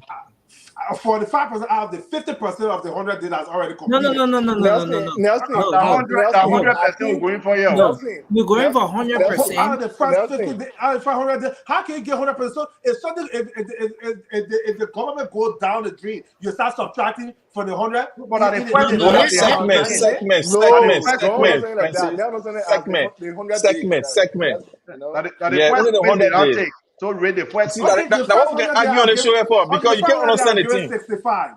That's my grade. 65% for the first 100 days. You know, because yes, he's doing some things, but because of the setback, he Wow. has experience. He can work magic. 55% on the first 100. 65% from me. For the entire first 100 Thank days. you. So Let's grading welcome. based I want to on say your welcome to our full, brother Mikael. expectation. Thanks for joining us. But Josh, let's hear from Josh. Thank you, my brother. Yeah, thank you, Nelson. And look, I appreciate this opportunity. And what I've come here to do is to educate. And Josh, we need as you well to as be very being- objective. We need you to be very objective here in rating this. Nelson, you can't warn me. If you are warning me, that means you are putting me in a box. You're telling me what to say, and you are not allowed to tell me what to say. Nelson, let me run wild. You can't instruct me. You didn't instruct anyone here how to be objective or not. So please don't do it to me because you'll be putting me in a box. Yeah, it's uncalled for. But thank you. Look, what I want to say is that the first 100 days, and I see our friends here, I'm only running with road. There is a 42-page document I just sent into our chat room that outlines all the things that we have accomplished in 100 days. And even that, I was just surprised. On Objective 7, they talk about the free wire for 12 and 9 graders. And they also talk about they will implement also the free tuition program. Even though they said it was nothing, George Weah was still doing it. But now they want to incorporate it, they want to do it. That's why they put in 100 days. And we haven't seen anything about that. You see, when people come to the Labrimpo and lie their guts out because they want power, because they want job, because government job is the only thing that they can survive on, it becomes a detrimental thing for the Labrimpo people, for our country. When people think that they are entitled to government jobs, so when they cannot get it, when they know that you're even doing well, they will lie, they will do everything to get you out. That's the issue we face in Liberia. But people don't know. They come here and want to make black out of white artificially. It doesn't work. Nelson, for the fact that our president want to do drug tests, how has the drug test done? How has it impacted the people? Drugs are still being sold in street corners in Liberia. People are still doing the same kush business. It didn't make any sense for him to do that. The second thing he wanted to do is that the second thing he wanted to do also was to how to call it. What was that again? Say all a minister should take drug test. Has it worked? He said he was going to declare his asset and publish it. He didn't do any of that. He wanted the answer in a corner. He gave people some kind of file. They opened the blue Manila folder. They look inside, and that was it. The brown Manila folder. And that was it. Nothing else. And we didn't see anything. Guess what? That's why I want to commend honorability, passability. Musa has declared his asset and published it. People were here. They the same people who said on the platform were saying Musa that rogue. Musa published his asset. Rogue don't do that. The only people that can have the answer, they are rogues. That people that can have the answer, they are rogues. Our people, even the Colonel, the senator, he hasn't even declared his answer and made it public. These are the things, Nelson. This is a abysmal failure by this government. All the things that they said they were doing in 100 days, they are not even done 10% of them. And now they want to cry foul to say, no money in the country. Let me tell you for a fact, and maybe you guys don't know. Again, you have not answered the question. Yes, you've pointed out, and I like the way you lay everything out. You went to the things that the government said they would do, and they haven't done. And you are trying to now arrive at that point where you can rate the government, Josh, based on all of what you said. What do you think will be the rating of this? 10% will be generous for this government, because let me tell you, you cannot outline. Yeah, 10% will be a generous offer for this government to give them, to grade them. It will be a generous grade for the fact. Nelson, let me tell you, nobody here on this panel. Josh. Nelson, I don't think to appoint official is an achievement of any government, because what I've seen this government do for the past days, or the past 60 days, is to appoint people in position. I don't think it's an achievement. How do people appointing somebody become an achievement ever? Are we lowering the bar so much that when they appoint George, they will say, "Oh, yeah, the government have done well." What is that? George is only there to implement. That's what he's there for. It's not an achievement. Tell me, besides appointing people, what has the government achieved in the 60 days? Nothing. Nothing. Tell me, on the international front, what have we done? What have we done internationally? Who have we attracted to the country? Nobody. Listen, this thing, we come here and people want us to lie to the Liberian people. Look, I'm not in Liberia. I got my family there and my ears are always there. But guess what? The people are feeling the pinch on the ground. You say you lower rice price, the price has gone skyrocket again. Look at US rate, it has gone up. And people want to justify to say that during George Weah time, the US rate went down. And in your time, it's going up. And you want to blame it on George Weah. But 10%. You want to blame it on George Weah. Thank you. It's ridiculous. It's ridiculous. So look, 10% for this government is generous. Thank you. Wow. Thank you. 10%. For instance, you said 65%, right? So far they're failing. Okay. So let's hear from Toure. Toure, have a second round. Let's hear from you. And you can rate the government as well based on everything you've seen. And maybe you could outline some of those things that you've seen so far and then do your rating. What do you think is the fair rating of this government or the price? Well, I mean, as of right now, I give this government 75%. You know, and I say that with all of my, you know what I mean. You're a supporter. What will you say? With all of my reservation that I have in tight, right? But boy, oh boy, George, listening to you is like my body kind of cringe on me, bro. I mean, I want to live in a country where objectivity will be a hallmark of the day, where we're not dismiss it for score of political points. Come on, man. Are you serious? 10% for real? 10%. Tell me why you gave them the 75%. Why have you done? Tell me. Just list the things they did. List the things they did. I will give them 100%. If you can list anything they did. If you can list anything they did. No, he named me. List. No, tell me why you giving them 75%. I will tell you why I gave them 10%. George, it's my time, bro. All right? Let me tell you this. Due diligence is key. This government is doing what we call due diligence. They are not filling position for the sake of just putting people there. At least they are going through the proper channel to do so, right? We saw you when you guys took over in less than like I was talking to one citizen yesterday on William Avenue. He said, "Man, what's up?" When our job we are not finish filling all the ministry. I said, "Yeah, you fill the ministry a lot of incompetent people." And people so someone they don't even know how to spare their name for crying out loud. All right. They all have positions. They will surprise. Why is it that the CDC government are going haywire? Let me tell you this, right? At the end of the day, I'd rather be slow and be sure than be fast and not knowing what the heck I'm doing. All right? And I know what the heck I'm doing. At the end of the day, you cannot in any way. I'll just in Liberia, bro. Just the fact that this old man is in power. Something is happening to the people's psyche already. People are excited, right? And I'm not saying everything have changed since he became president, but at least they are hopeful for tomorrow. And that in itself can carry a lot of people for so many nights. I hope for change. Right? I hope for change. Let me tell you, I mean, I feel doing my own. You're talking, I didn't talk. You know what I mean? You're talking, I didn't say anything. So just pay me that little courtesy too, bro. At the end of the day, let me tell you, just the prospect of having JMB in power, Liberians are hopeful, right? They are hopeful. They know exactly with the thing that Papa is doing right now, down the road, something tangible is there for them to realize. And that's the key, all right? But look, I'm not going to lie to you. Everything is not bread and butter in Liberia.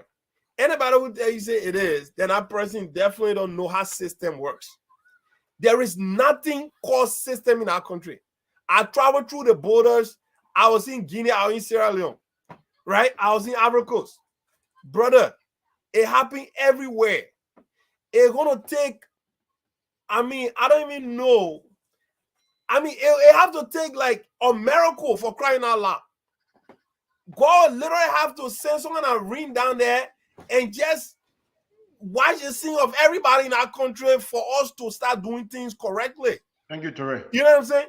So at the end of the day, as we are, at least I am hopeful that GMB gonna do a lot of things from his personal conviction, and I hope that the people that he put in power will have the same conviction as his, because the president can appoint people, but are they coming with the same mindset as the president? That's the question. That's $1 million question. And I just pray that we all pray that they all can actually come with that same intention. Thank you very much. Thank you, Ture, for your 75%, right? You said 75%. Yes, I did 75%. Okay. Yeah, for appointing people. Rudolph, go ahead. You know, guys, it's sad that some of our brothers have allowed themselves to be consumed by party's politics. So much so that they have lost their sense of patriotism and their sense of being objective. You know, listening to George just now, I am convinced that George Deal with the questions. Deal with the questions. No, Leave me listen. alone. Deal with the questions. There's a Ahmed, question on the floor. Just answer it. Let it And brother stop. go Yeah, ahead, my stop. brother. Leave me alone. Leave me alone. Just deal with your questions because Stanley, I will not Stanley, agree with I you. You will not hope- agree with me. Doing George, we have time. Doing George, we have time. You did not agree with me. Your time, I will not agree with you. So just deal with the issue because doing George, we have time. You did not agree with me. Because you started doing George, we have time. You were patriotic. Ask for 20 minutes. I mean, 20 seconds from Sandy, and then talk back. George, you are a panelist. It's okay to call your name. When the main time finish, you have your time. You can you can come back and defend yourself. Rudolph, go ahead. You take your time back. Just because I was rudely interrupted, I will start over. You know, it is sad. What is that again? What is that again? George, you're smiling. It's not funny. You my Peking. You my Peking. You know that. You my Peking. So that you doesn't mean that gotta you know how cannot to talk to me. No, You gotta know how that to talk doesn't to mean me. that you cannot Look, I did not insult insult you. I just interjected what you said. You can say rule it. I was Interrupted. I was. Yeah, just say I was interrupted, but don't say rule it. I was interrupted, George. Just don't say rule it. Don't say rule it. Okay, George. That's not a language for the show. That's not a language for the show. We don't have the time. Let the man go ahead. Exactly. Let me speak. But that's not a language. You should tell him, Sandy. You should tell him that that's not a language for the show. Rudolph, just rephrase your words and let's go ahead, please. Wow. Okay, so because George doesn't want me to use the proper grammar, I would say I was interrupted. You know, and I will say it again. It's sad to see that some of our brothers allow themselves to be consumed by party's politics, so much so that they tend to lose the sense of patriotism and the sense of being objective. You know, when I listen to Big Brother George, because he said, you know what I mean? So yeah, Big Brother George, I am convinced that the document that he is currently referencing, he did not even read through it. Because when you go through that document, for example, tourism. I know George just saw tourism, and in his head, he said, oh, they said that they will change. I mean, tourism is about to be booming in 100 days. The government talked about reviewing the documents around tourism. That was a part of their 100 days. And you think it has not been done? It has. You saw the issue of drug. We all know the war that has been waged against drug users or drug abusers in our country. So, George, I will advise that you go back and you read that document before you can come up here and reference it, because clearly you did not read it at all. Those were more about revision of documents. Do you think, I mean, let's be realistic here. Do you expect a government in 100 days to do what you think in your mind that document is saying, even though you haven't read it?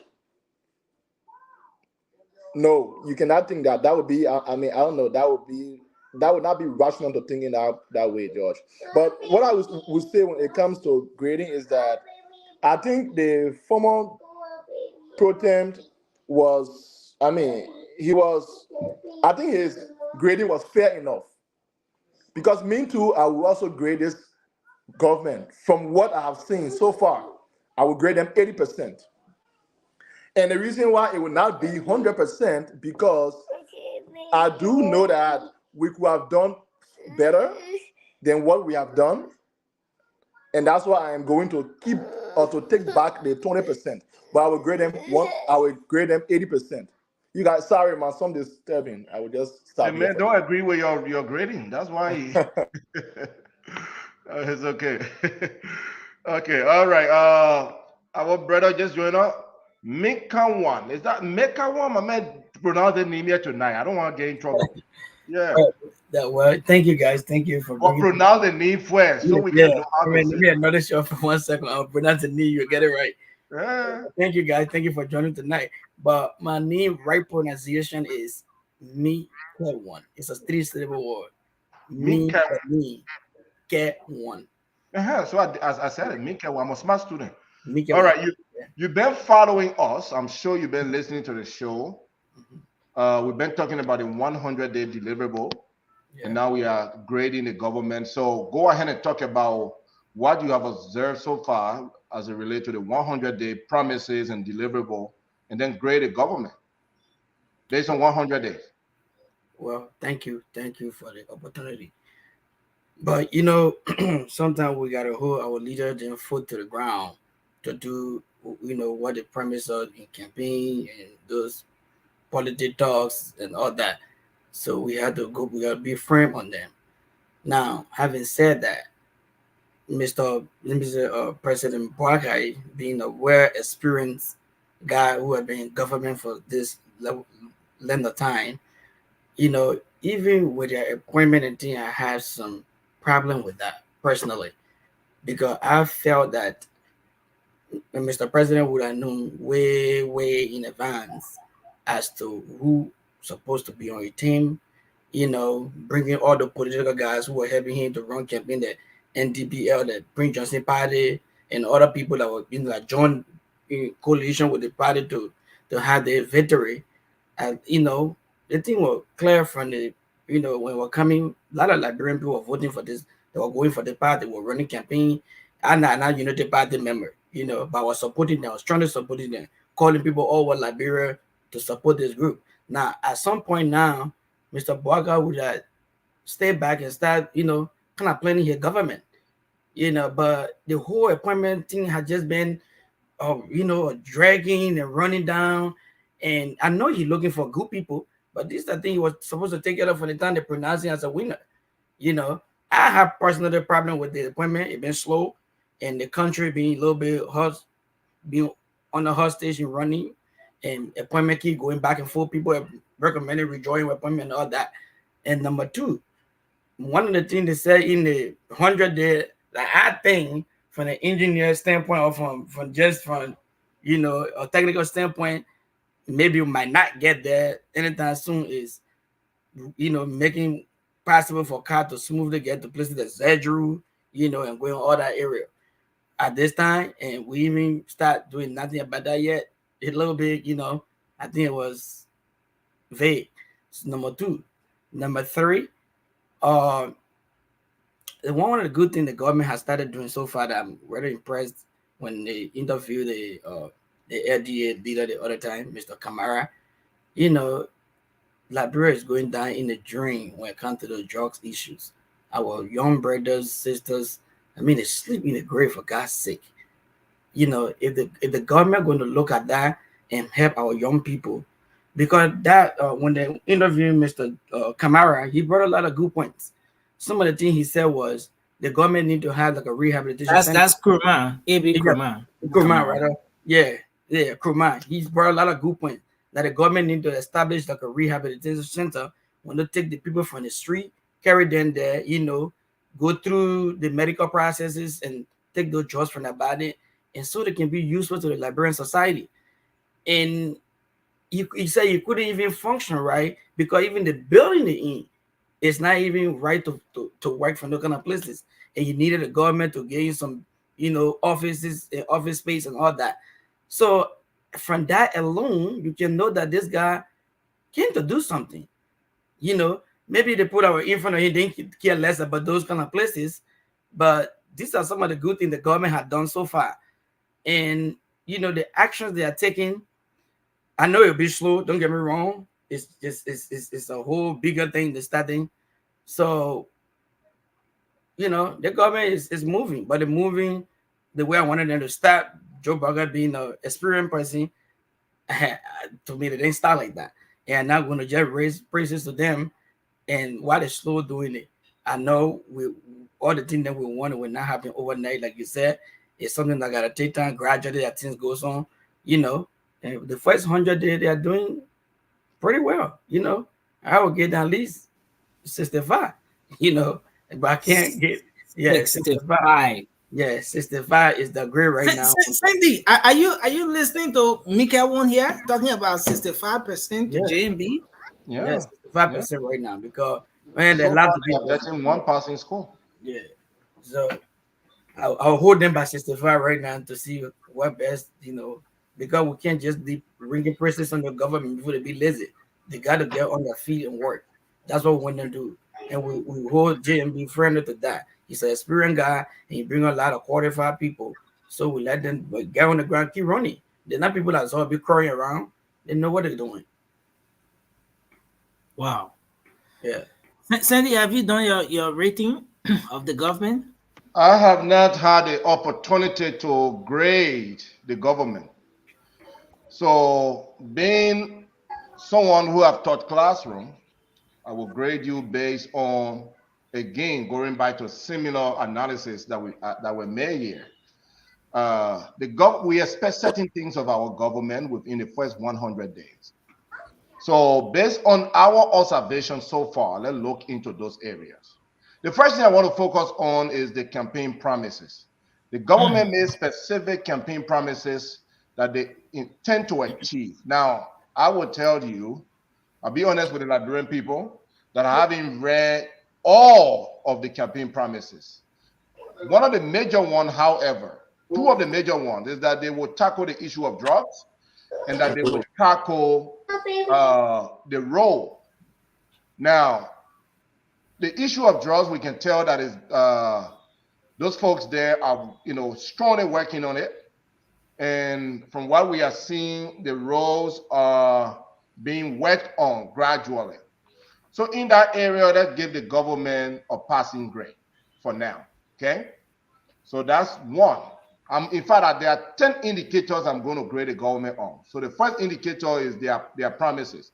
So I pass them for now on their promises for the 100-day deliverable. You think they've delivered on the promises? I think they are on it. They may not have 100% completed, but they are on it. The roads are being you know, like the Lofa road that was mentioned earlier is being worked on, and we see that other roads are being, you know, we're coming along. This is what, 50 days or 60 days? Yeah. So, but once the process has started, we can grade them based on the fact that the process has started, right? This is not a completion. So, because the drugs issue, you know, is being targeted, the process has started. We can grade them in a positive direction, and because the roads are being started, we can also grade them positively. So let me go to the next one. Okay. I want to focus on the indicator of the government being effective in addressing key issues. Okay, are they addressing some of the challenges that we have? I talked about crisis management earlier. I mean, one of the things that we have also seen is the protests that have happened since the government came into place. Nelson, we have had some protests. People have died. The president, I don't think he has even paid a visit to Cape Mom, where a major protest happened that led to death. I don't want to pass the president on this one. I don't think those key issues are being addressed. So I would say the government really is not doing well in the issue of, in the area of addressing some of the key crises affecting the country in the areas of protests and etc. So I'll feel the government in our indicators. But if you are feeling the government in that indicator, then we need to look at the area that has to do with the army wives. That's the protest. They had a protest. The government set up a team to investigate. They investigated and they presented a report to the Senate. Yes, Nelson. These are indicators. There has been what, 2-3 protests, and out of the 2-3 protests, we have seen that there has been protest of death. And I would expect that my leader will, at this time, go to Cape Mount, for instance, to address the people there. That has not happened. So that will overshadow the Army wife. I think the Army wife is not as strong as what has happened in Cape Mount, for instance. So I will kill them in that area. Look, Nelson, I want to focus also on the issue of transparency and accountability. It's very too soon to rate the government on accountability and transparency. It's very too early, right? So I'm going to give them a passing grade. And I will hope that we want to see them really being accountable and transparent in all areas. But it's too soon for me to tell. So I'll give them a passing grade. Leadership and communication, Nelson, that's an important aspect. We want the government to communicate. I think they are doing great in our area. We see that our president, press secretary, this girl, Kula Fofana, is doing really well. She is new to the role. She's learning, but she's doing her best. She's speaking out. She's telling the Liberian people what's happening. Even though we did not know how the president ended up in Ghana and how he left Ghana. But I would say subsequently, since then, we have seen more communication from them. So I'm going to pass them in that area. Nelson, so that's 2 out of 10. Quickly, I said that legislatively they are engaging. They have started building relationship with the legislators. There is a bill that has been passed since the government came into place at the lower house, which has to do with the war and economic crime. So that one, I think they have started working with the legislature. Let's give them a passing grade there. George was shaking hand all night. Your neck will break, but it's okay. That's not a bill. That's a resolution. That's a resolution. I will pass them. And you get in 10%. Let me talk my own. That's been on the boat too long. Somebody you gotta do it. Yeah. So look. Again, what is the public opinion right now on this government? I think because of the election result, where it's almost 50-50, I would say currently the Liberian people are still hopeful. I would want the public opinion to be a little stronger. And that will be based on the government's policies, their actions, and if the Liberian people start to feel some positive impact, their day-to-day activities start to improve, their opinion will improve. So to grade them in that area, I will just give them a passing grade. I'm a lenient teacher, so I'll pass them for now, okay? International relationship, very important. I think President Bouaka has started building his relationship with the outside partner. We've seen the Americans coming in. We see President Bouaka getting on the plane, going to Ivory Coast. The Japanese are coming in. The Japanese are coming in. Our international relationship is getting stronger. It's too early to praise them though, but for the fact that the president is reaching out, people are reaching out, he's traveling to meet his partners, his colleagues. We can say that he's building Liberia relationship out there. I'll pass them there. Economic impact, it's too early. It's very too early. A lot of things happen in the past regime. It's too early to grade this government. The Liberian people are yet to really feel the economic impact. I'm a lenient teacher tonight. I will pass them with the hope that they will really focus on the economy. Okay? And lastly, when you are looking at your government, Nelson, you want to look at their long-term goal. What are their agenda? What do they want to achieve in the long term? Would that excite the Liberian people? What are their plans? I think I came on this show initially to elect Alexander Cummings. When the Liberian people said this is not time for Cummings, then I start to compare the goals of the rescue team versus the goal of the CDC. And I agree that the rescue mission has a stronger agenda for a better Liberia in the future. So based on that, I will grade them positive in this area. So then based on my grading, I gave the government, Nelson, 8 out of 10. That's an 80% score. Thank you. Wow. Wow. Easy. Wow. Too easy. Wow. So thank you, Sandy. I think your grading was detailed enough, and you Well, who touched else to get that time to the detail? You guys don't get anybody the time. All they tell you how you were fighting with people. no, No, but I George, was not you've fighting with always had nobody. You guys were interrupting. That's all. you've always had the time to make your point. In fact, we've given George more time on the show than any other person because George is the lone CDC guy on the show. So. I think everybody can attest to that, right? But that's not a reason to give more time. That's your own reason, but it's To not a valid certain one. extent, George gets his own way on this show. We're about to look at something very important to Liberian politics. Thanks, Vasco, for coming. You guys want to suffocate me, especially Sandy. Listen, can I Can you give Vasco Can I do my grading? No, you can't. Guys, let's be fair. Of course, yeah. Do your grading, my brother. Do your grading. Enough. We're about to move to President George Weah. So something is happening here. We need to talk about. But Vasco, you have just 1 minute to do your grading.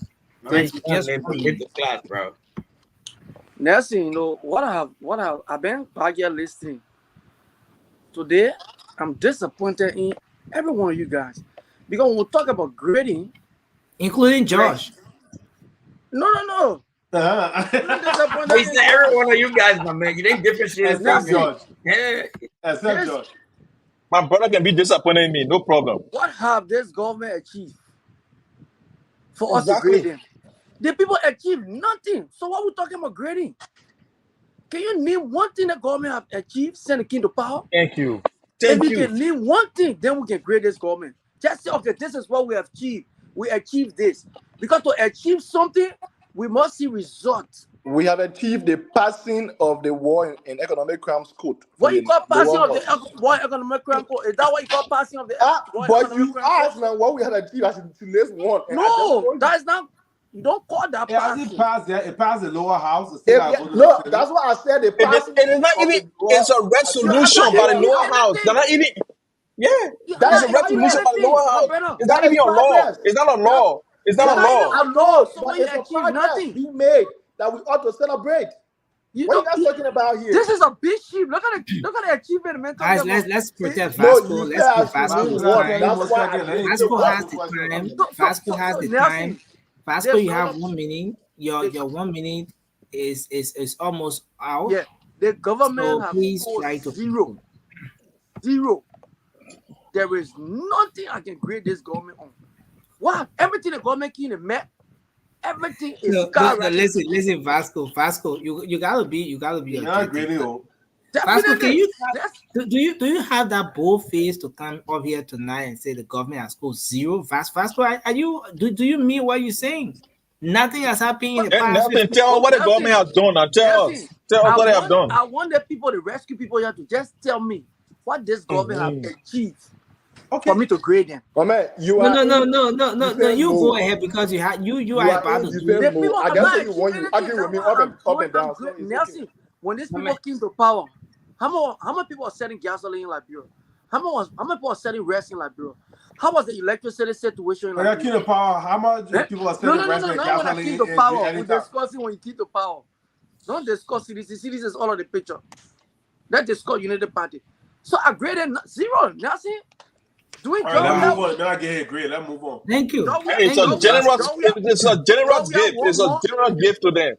Yeah, George, we have one more. The men are great. You know what? You know some of the achievement we are first armed forces. You said that about CDC path. Let's move on. You're not getting a zero. Let's move on. That's why I'm disappointed because all of you said that was great. I see my brother or how you call him giving the people great. Even Sandy who have taught. Oh, that's we're not going to move on. The people don't get no grade. Africa Metale Episcopal University. Episcopal University.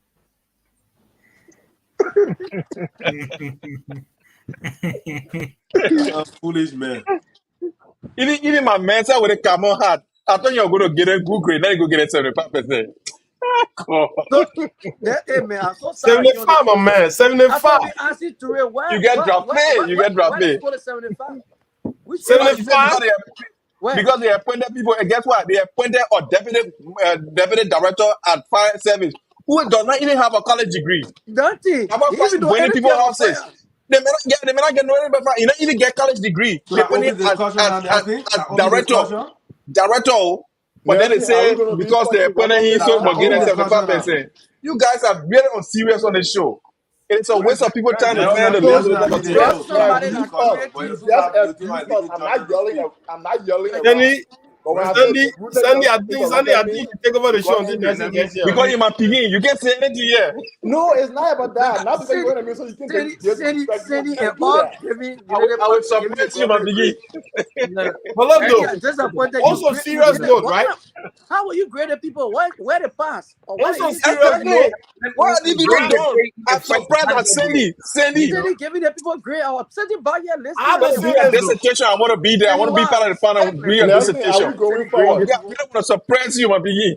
Leslie, are we making Let me say this, right? Let's do it one at a time. Let me say this. On some serious note, okay, Turo, go ahead. Abochie of all people, Abochie. And for some odd reason, right? Maybe I'm just a pessimist. When it comes to CDC, let me make that clear. But for Abochie of all people to come and grade this government at this current juncture, 80%, that says something. You trust CDC now, right? You trust CDC now, right? Let me learn now. And Abochie with everything we know from his demeanor, for just looking at the man he is, he was just a product of a convoluted system. Okay. Under the CDC. And there are a lot of people in Liberia that find themselves in similar situation, even when they have everything, all of the qualification and integrity and professionalism to do the right thing. But because of the system is so convoluted, they will go along. So there are a lot of victims in our country that it is not of their own making, but just because of the system they find themselves in.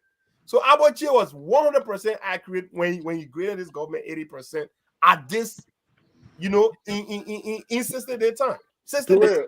On what? Toure, a girl in the comment says she has cooked your soup. That girl. On what? We thought I wanted later. You're grading on what? Let's look at Princess, go ahead. The main one talk, right? The people, the government that imported the drugs in the country. Look at how many drug busts has been going on, right? So you want to talk about accomplishment. Let's just look at how the ordinary citizen has rallied around this government to try to clean some of the cities. Tell me, in the last 6 years, when did they even initiate that? They didn't even care about clean city. They didn't think of dump our hero. Now you got Dr. Koma kicking down doors, taking drugs out of these people who arresting people. The drugs are brought in. The drugs will come, y'all release the people. So you want to talk about achievement? That's just 60 days. Drugs. We have not heard about it was like you people are importing drugs every time. When they busted at Freeport, they busted at RIA. They just busted all over the place. Thank you. What's the last time you had drugs flying into the country? The amount of drugs CDC government arrested, can you compare it with what you have done? Guys, let me say Where are the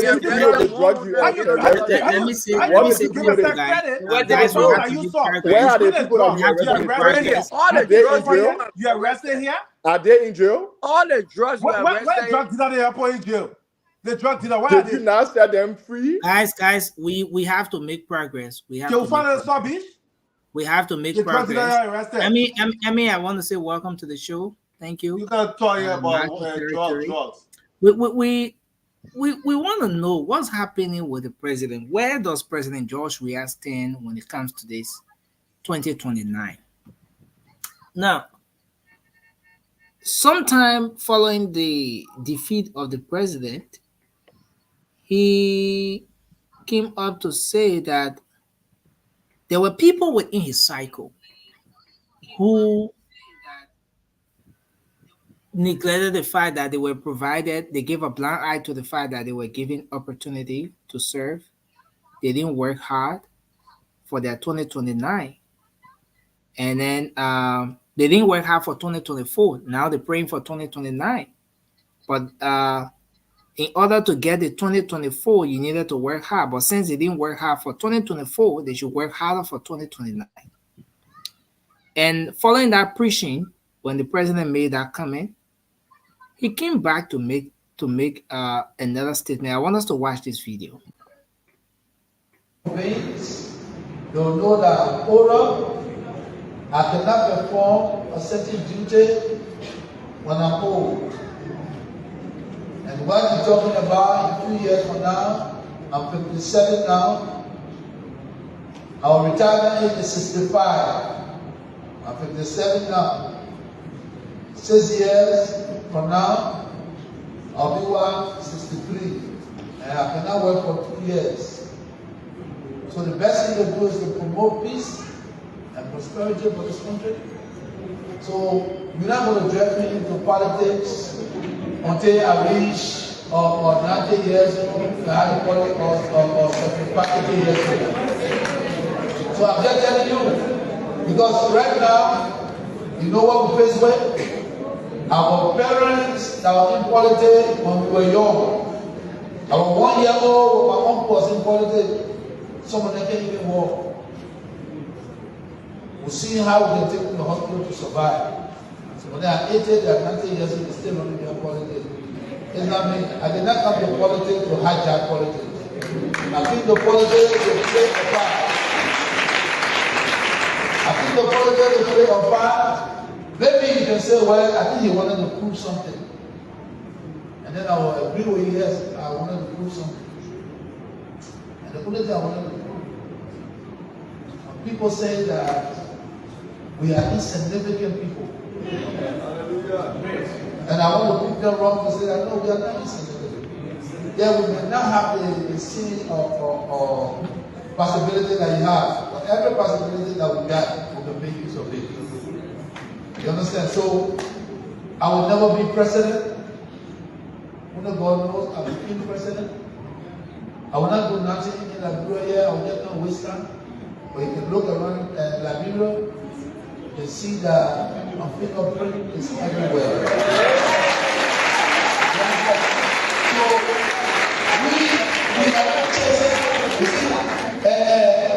we're not chasing politics. No. Pray to God to serve. That's why I serve the national team, and that's why I was hoping to serve as president of Liberia. But like I say again, thank you, Liberians, that they gave me the opportunity. Whether it's 1 time, whether it's 50 times, but I can guarantee you, it's 1 time. It's 1 time because I have broken undisputed record. Yeah. So I tell you the country, I tell for the people. But let me not believe that because people love me, I'm going to be there for 90 to 100 years while children coming up to be leaders. I will not do that. If you're looking for me on that, trust me. Well, I'm there, I'm vision of them on that. I vision them well. Because myself will be praying to God for the vision not to work. You understand? Because I did that for myself. I did that for my children. I did that for myself. So this is not a must. This is President Weah here, guys. President Weah on this occasion is saying, after saying in the other preaching that They will get ready for 2029. They will battle. They will reclaim. They will make a strong comeback. You said Listen, we are saying in another video that, in fact, he's not going for any second term. He's retiring from politics. He will not be like some people. And who are the some people in the first place who are 70 to 80 years and still competing with the young people? Open the can of whooping on him. So, I mean, where do we stand? As president, we are making a comeback on that. In the case where he decides to make a comeback, what are his chances? No, let's see. It's a good thing that we have our two CBC brothers on the show here tonight. Let's start the conversation from around there. Let's start with Francis. I mean, it's good our co-moderator is here as well. Let's start the conversation. Yeah. So, first of all, my people, Labrador, your local, that church there, that church I was telling you, you just remember that. But he talked one thing about John 3:16. Everything, whatever, old man be me, it had my feeding, and I go by and I win. The old men are old, the young boys are young. That's the reason why they brought old men back. You call yourself picking. Everybody thought you picking will kind of do something better. But no, you do nothing. What about Labrador? We'll try everything but once. The old people that was the old people. They said like get a young boy. They probably all over Europe. You know, see Google thing there. Let's get a young boy a chance. Young boy said, coming. He showed the old people that why that particular young boy don't deserve to come back. So he can talk all he wants to talk. All his followers that it doesn't matter. Like Donald Trump said, I can shoot somebody on Fifth Avenue. I will not lose any vote. He was referring to the people in the way. Don't care. Donald Trump can slap the people in the parent face right in front of them. They'll say Baku is strong. Those are the people that sit in the church there clapping. But Francis, is the president suffering from indecision or what? What do you think is happening here? One minute the president says he's running, the other minute he's not. He's retiring from politics. The man is so selfish and hurt, right? And what his selfishness was good for him when he was playing football, right? Because he wanted to make a name for himself. He was successful at it. Because the talent God gave him, it was for him alone. And I still get emotional when I watch his highlights, right? So he was good. And his selfishness paid over there. But when it came to serving the country as a whole, as a president, it's all about him. Everything he said today, did you hear anything about his government? Everything about him. I accomplished, I broke records. I did this, I did that. Everything, my fingerprint, my this, my that.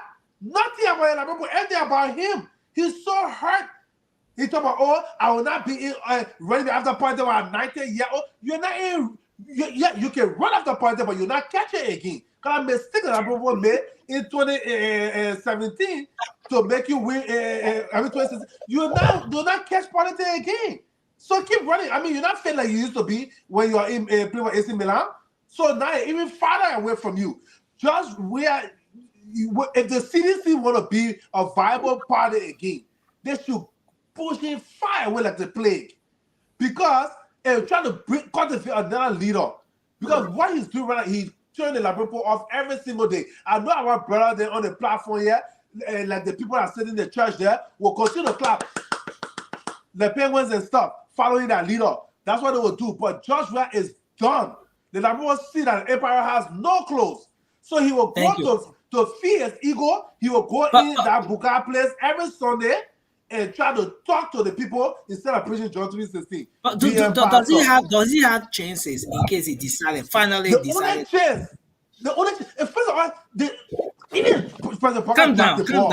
Even President Parker dropped the ball, another party can come back and be more viable than CDC if they carry George Weah because of what he accomplished in the last 6 years.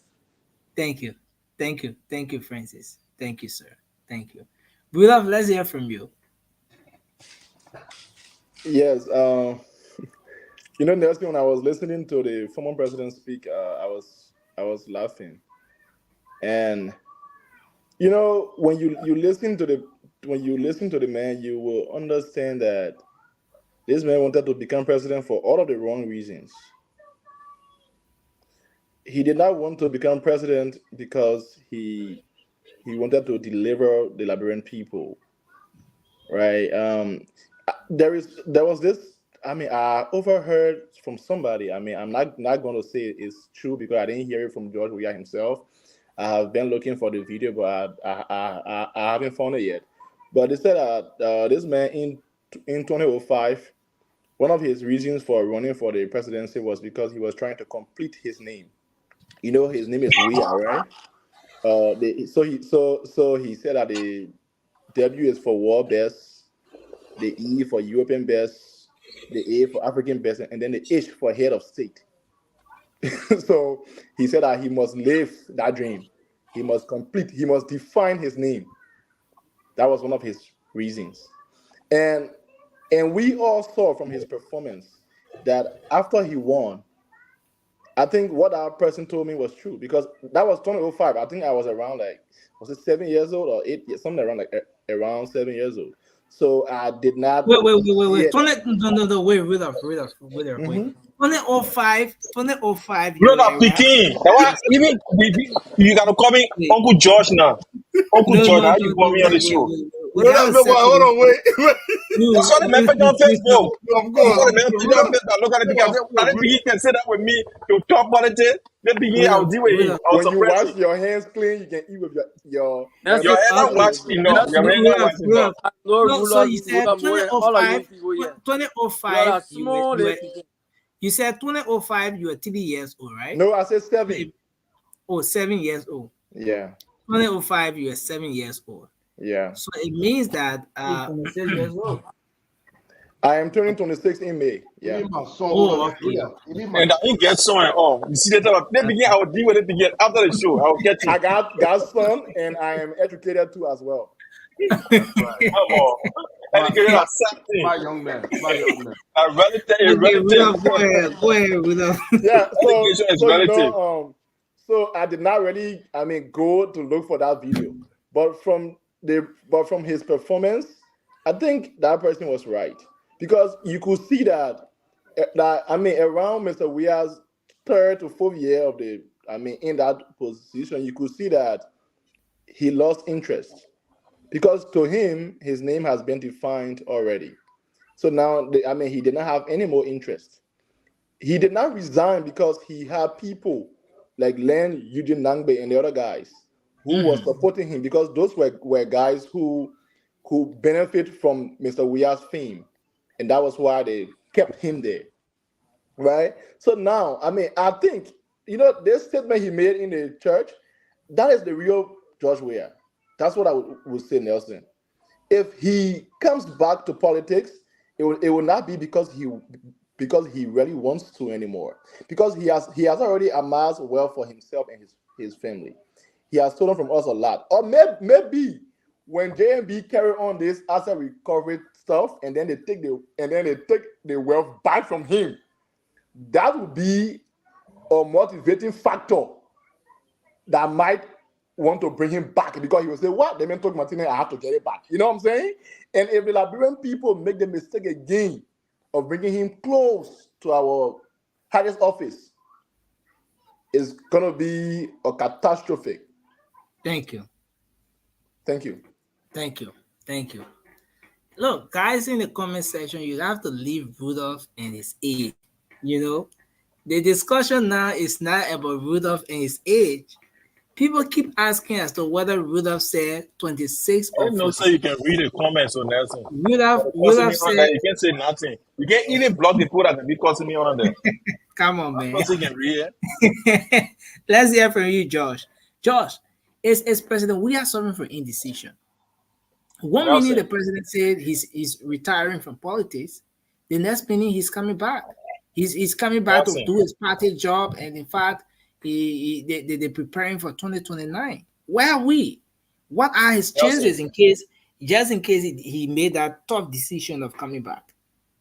Nelson, the first time I decided to support President George Weah or Ambassador Weah was when I sat with him and he said one of the things that motivated him to have won the Ballon d'Or it was the Liberian people.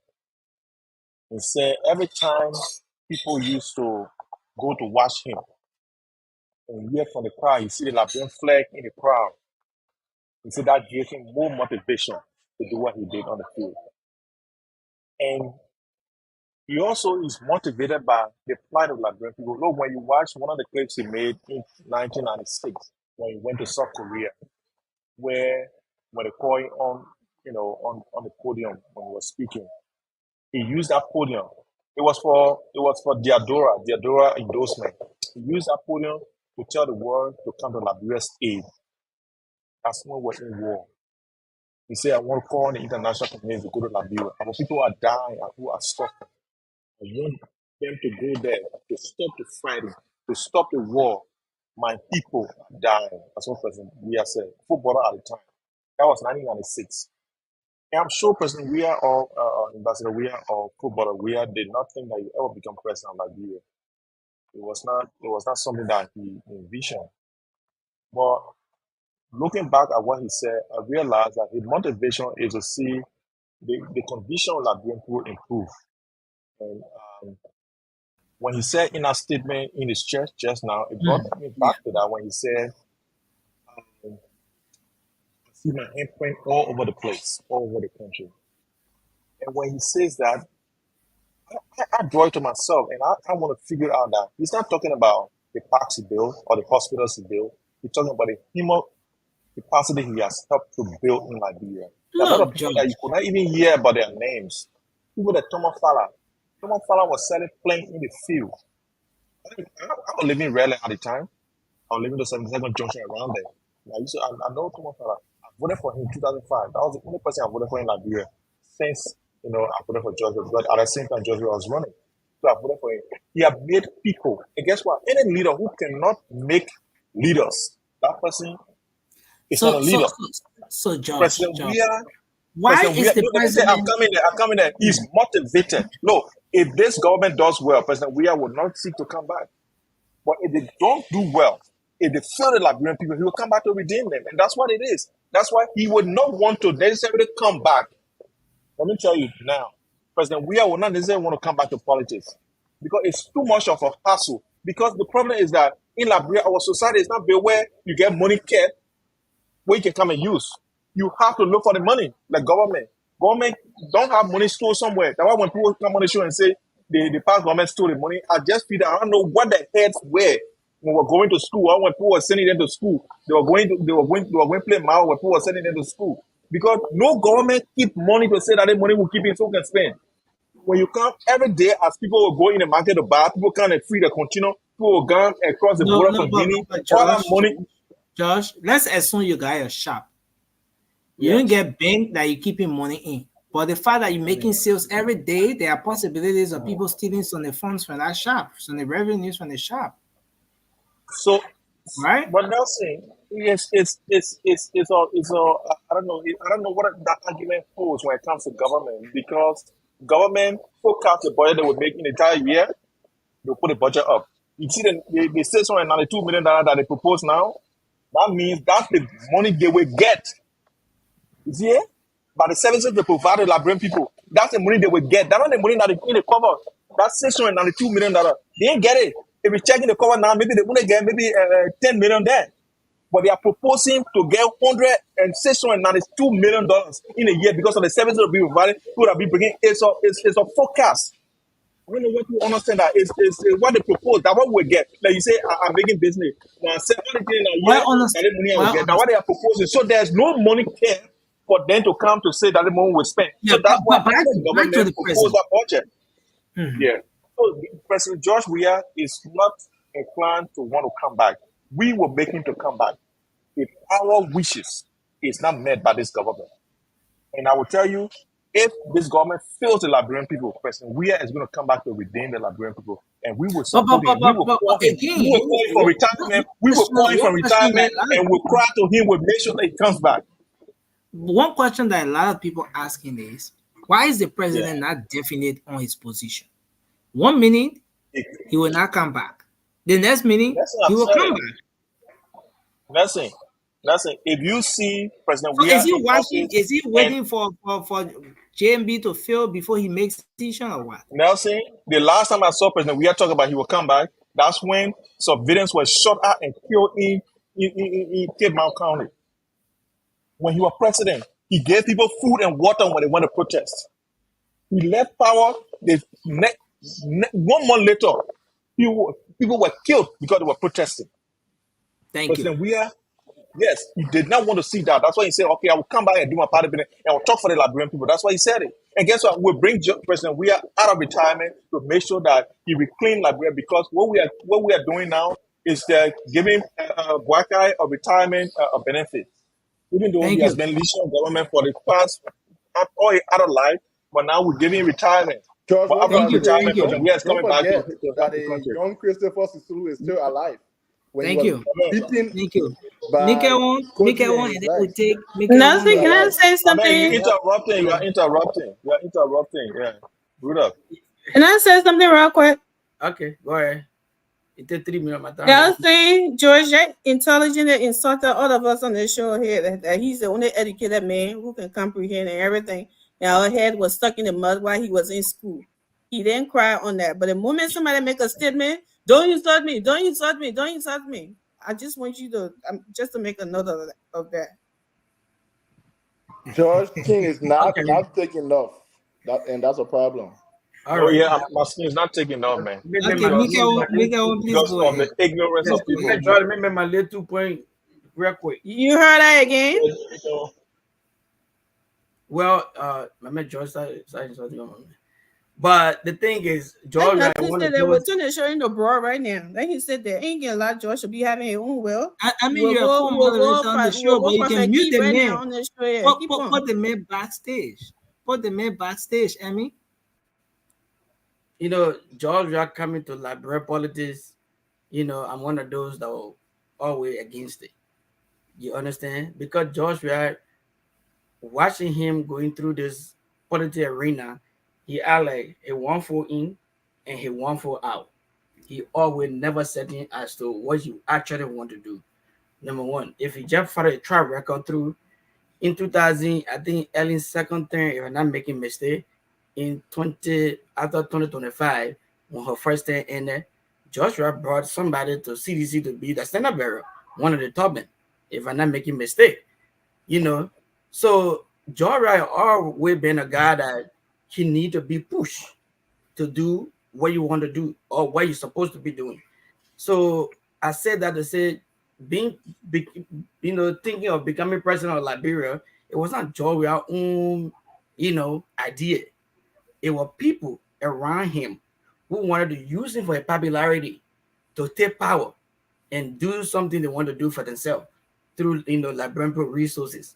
Number one. If you watch Joria when the election was just about to start, this 2023 elections, I think around Fish Market that they were interviewing Joshua and they had clear questions. And Joria clearly told the people what he's saying today.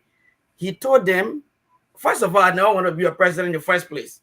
Those people brought me on to get what they want for the Liberian people. So I don't know what else you expect from Joria to be talking. My man, the clip is there. You can shake your head all you want. You can go right back. You go watch. He said those people brought me for. That's not true. Make it one. That's not true. It's true. The video is still out there. Everybody can now watch that video over and over. I watched it too. And Joey clearly said that they brought me on for what they want to get from Liberia, and that's what I'm here. I don't even want to be president from day one, but yeah, I'm here. Joshua always made those statements, and going to his church today to say that. He just clarifying who Joey actually is. Although he's been manipulated by people to use his popularity to come to power and do what he did to Liberia. See, for example, Joshua, when he was the best soccer player in our time. Like, man, we never went for worker, had a war best. But what impact does it have on Liberia? During Joshua regime, Liberia grading went down in soccer. We couldn't even use the stadium. At least let hold John we are accountable for something. This is the man that tapped the whole world in soccer. I mean, he make us proud. We're kids, we hear George Rennie, we're going to Chancellor time, 2002, we're all here singing Lone Star. I mean, we expected Joshua. Through Joshua, which one of the players in Liberia or which family in Liberia can say through George Weah, my family is blessed through soccer because of this man with all the football and the money he made around the world? Liberia had no impact. So what do you really expect for George Weah to have done for the Liberian people? And first of all, this guy never wanted to be president. Like I said, people have been manipulating, using all this while to use him to get what they want. And they succeeded in that. When George Weah got to power, first of all, George Weah then were out there campaigning for War Cranko, for Liberia. Number two, crying behind Ellen Johnson said how she treated the Liberian people. Her government was the most corrupt government in Liberia and all that. But guess what? When George Weah, when Eden gave him that pass to get to power, he went to the Capitol building. Somebody asked him, he said, my man, my mother, Bible. He walked away from them, from the reporter. So what do you expect of George Weah? George Weah will keep flip-flopping right now because right now he feel that Joseph Boakai government is too responsible. They're probably going to do better, and you will not have no chance to come back from a previous, way like he done, that will be bringing back. Or Joe Boakai might make mistake down the line and he think he has a chance. So by saying yesterday, oh, I will stay wrong, and today come back and say, oh, I'm not running again. Don't hold him by that wall. Because why? He always been controlled by the people around him to do what they want. And they can just use them for what they want. So Joe Weah say you don't want to be president of that. I mean, for his real self, yes, you don't want to. But, when you take it out of his real self, he might probably be running 2029. So this is not something they're going to say to start pressing Joe Weah for being 65 or 62, he won't retire. No, I'm not going. That man, he wishy-washy, like Brad man said. So I'm not going to say it when it comes to the politics thing. Joe Weah, I saw the gravy. They always want to go by there and do what exactly they have done to the Liberia today. They were sitting here trying to fix things we had no business fixing. Because even they asked us recurring that George Weah there against. Nobody not tell George Weah to not Ellen government. Nobody didn't tell him that. So you cannot tell Joseph Boakai where to start an audit or where not to start an audit. They may get a gavel. He can start right there. The people can say the thing right in front of me that I'm starting with. The current right in front of me that I'm trying to start with. If it leads to something, then we can start pulling that rope. You understand? You had a gavel and you didn't do nothing. And right now you coming up tell us like you don't want to run in 2029. I mean, that's not scam. Those guys are not die yet. Instead, they're gonna support you to come through. So don't listen to that. You just being soft, but you're not ready to, Yeah, so that's cool. I mean, are you here? Are you here, Nelson? I think you was there. Are you sleeping? Okay, Vasco, go ahead. I thought you were sending forgot Mickey one and Mickey one just how it stayed. But anyway, no, you was having a boy in the party. Go ahead, Vasco.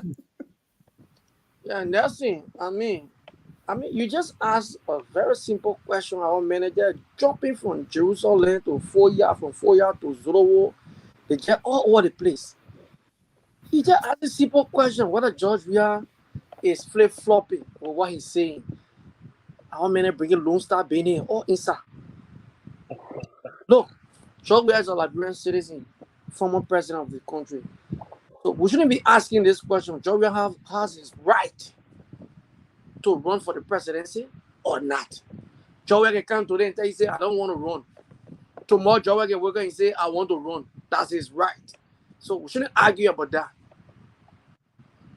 But I will tell you, the reason why you see George Weah talking or the CDC waking up like this so soon, because we've been watching.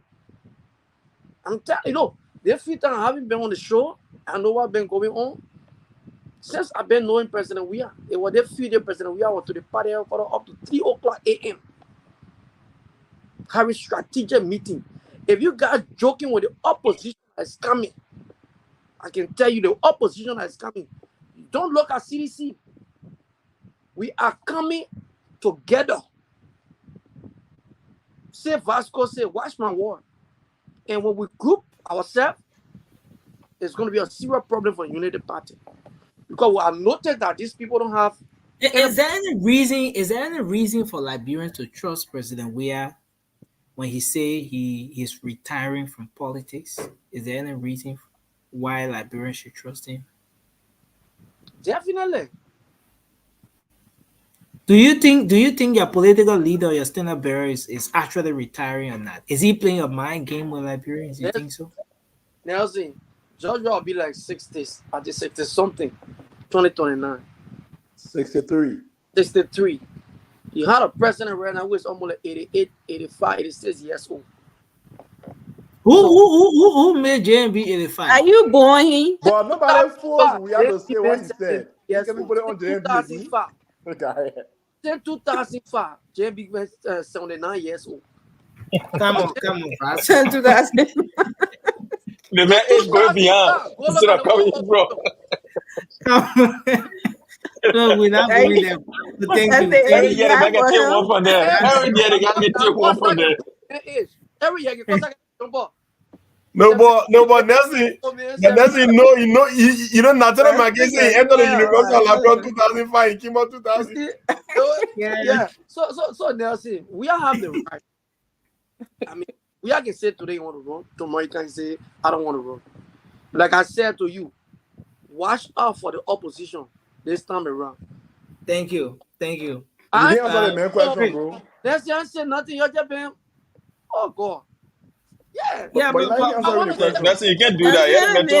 Let him land. Go ahead, Vasco. Finish your thought. Go ahead. But I mean, it's unusual the way you want to Vasco. Is Vasco entertaining you or what? No, to be fair, Vasco haven't spoken for I see anything. Thank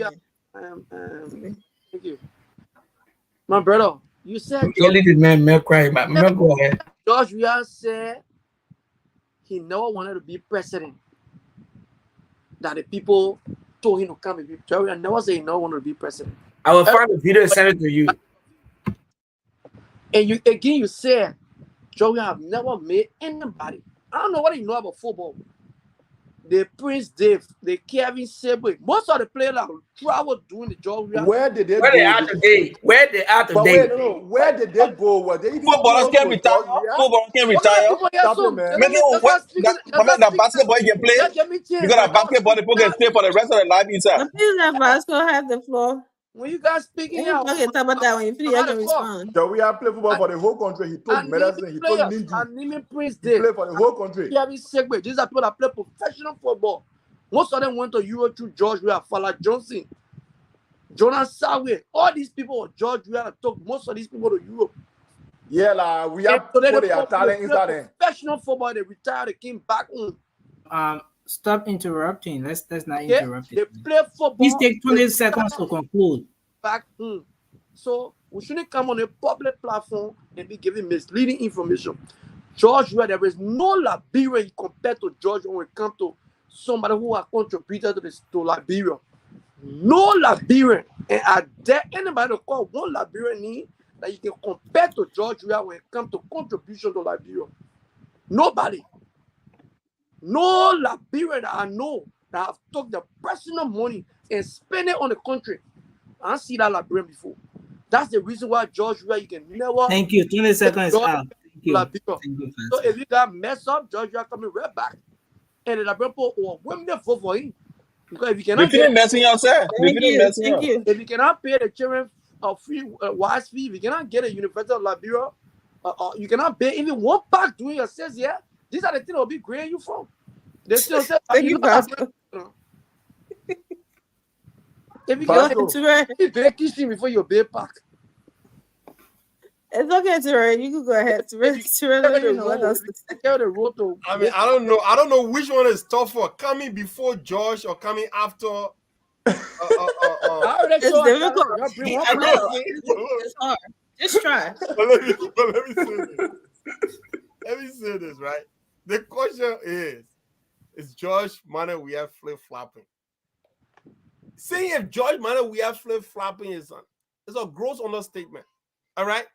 Because the president is politically, why exactly I want to say? He's inconsistent. And that's putting it mildly, all right?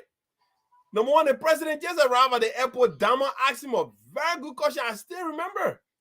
And the man said, now we are back to come engage, and be a real opposition. You know what I'm saying? Not a man. But look, though, let me tell you this. President George Manuel Weah, the man is a savant. That asset recovery team that I think making a matter start talking. They start talking about it, but you're not understanding it. You're not understanding it, right? There is absolutely no way that President George Manuel Weah will not be on the ballot comes 2029. Any one of us can sit there and say, that guy will be there, right? He will be the Donald Trump of Liberia, trust me. Okay, he's going to be there. He's going to be there. And look, there is no president. I don't know. I think that my boyfriend friends are talking about, CDC are better off going away from President George Manuel Weah.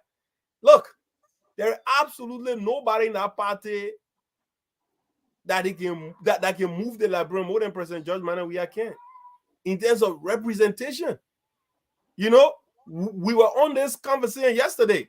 Moba Molu can actually go down the trenches and get these guys out. But in terms of president, I don't think anybody can actually move the people than George Manuel Weah. That is a fact. You know what I mean? I don't like him as a politician, but as someone who people can actually, gravitate towards, you cannot take that away from him. All right? But yes, he's going to flip-flop. Actions that are happening in the country, the seriousness of this assets recovery, I just sent Nelson a video. Hope he can play at some point. It is serious.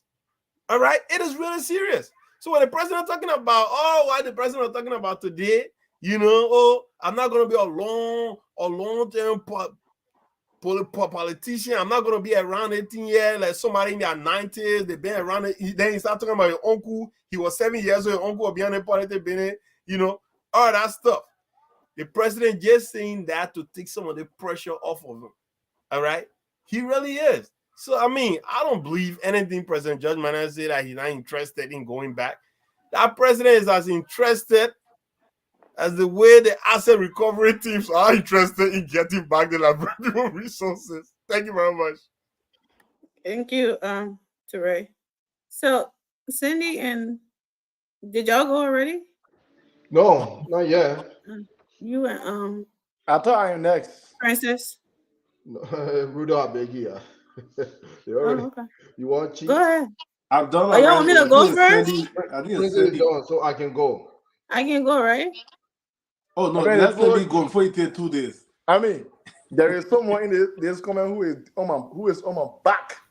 Don't pay that no mind. Don't pay that no mind. Marie is just coming in. Marie, welcome.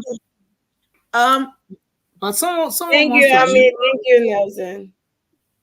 Someone wants to be clear with Rudolph's age. Rudolph, did you say you were 7 years old? The president said they're asking for someone.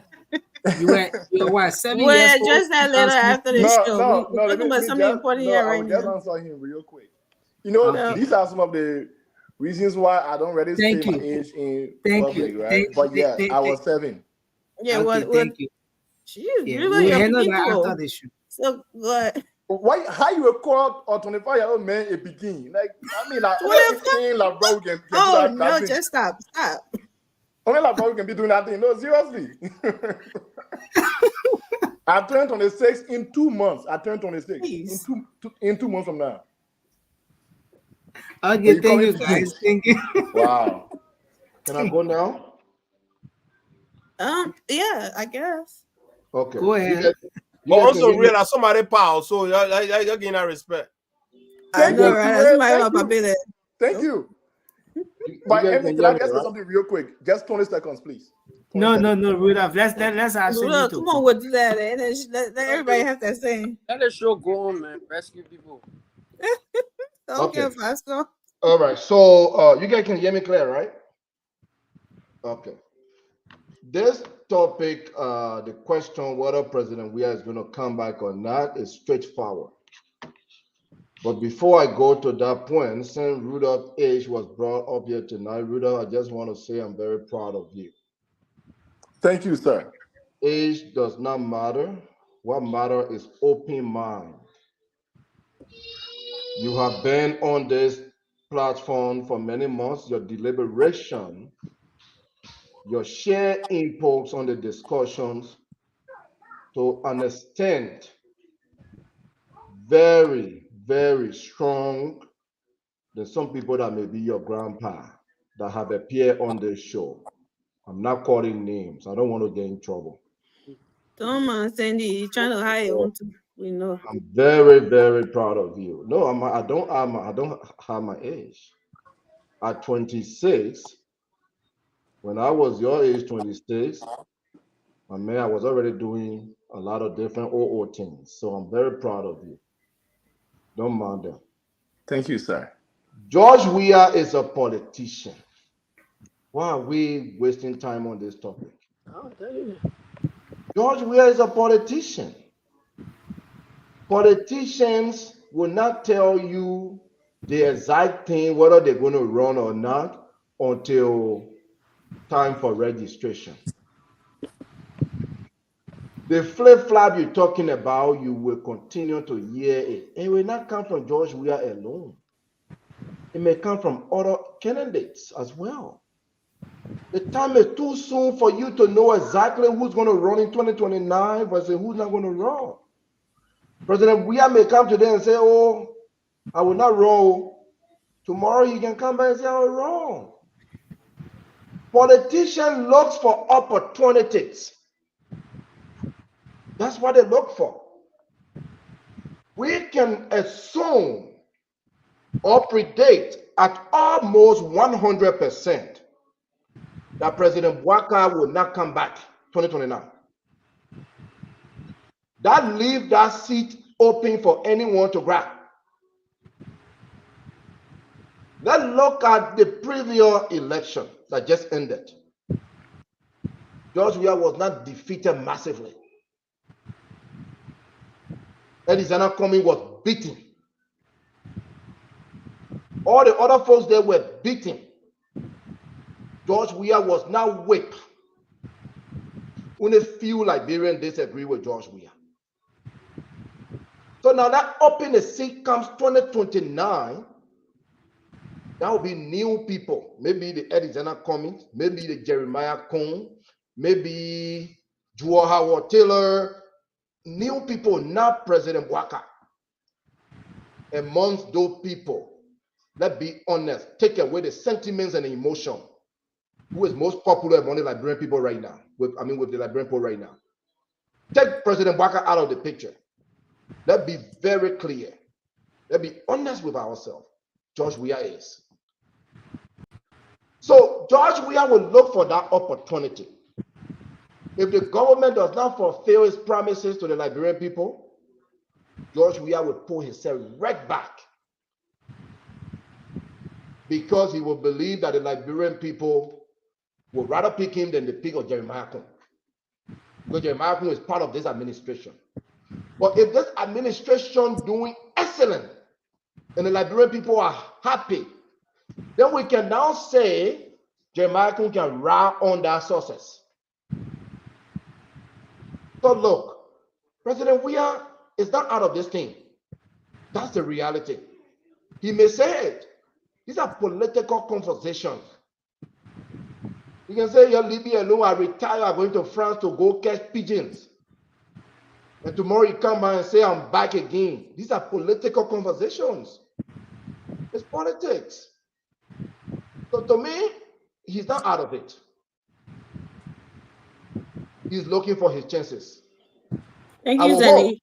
I will hope that this administration will not give him that chances. Thank you, Stanley. So I wanted to let everybody know something, but Francis, do you mind if I go? I'm done. I was the first.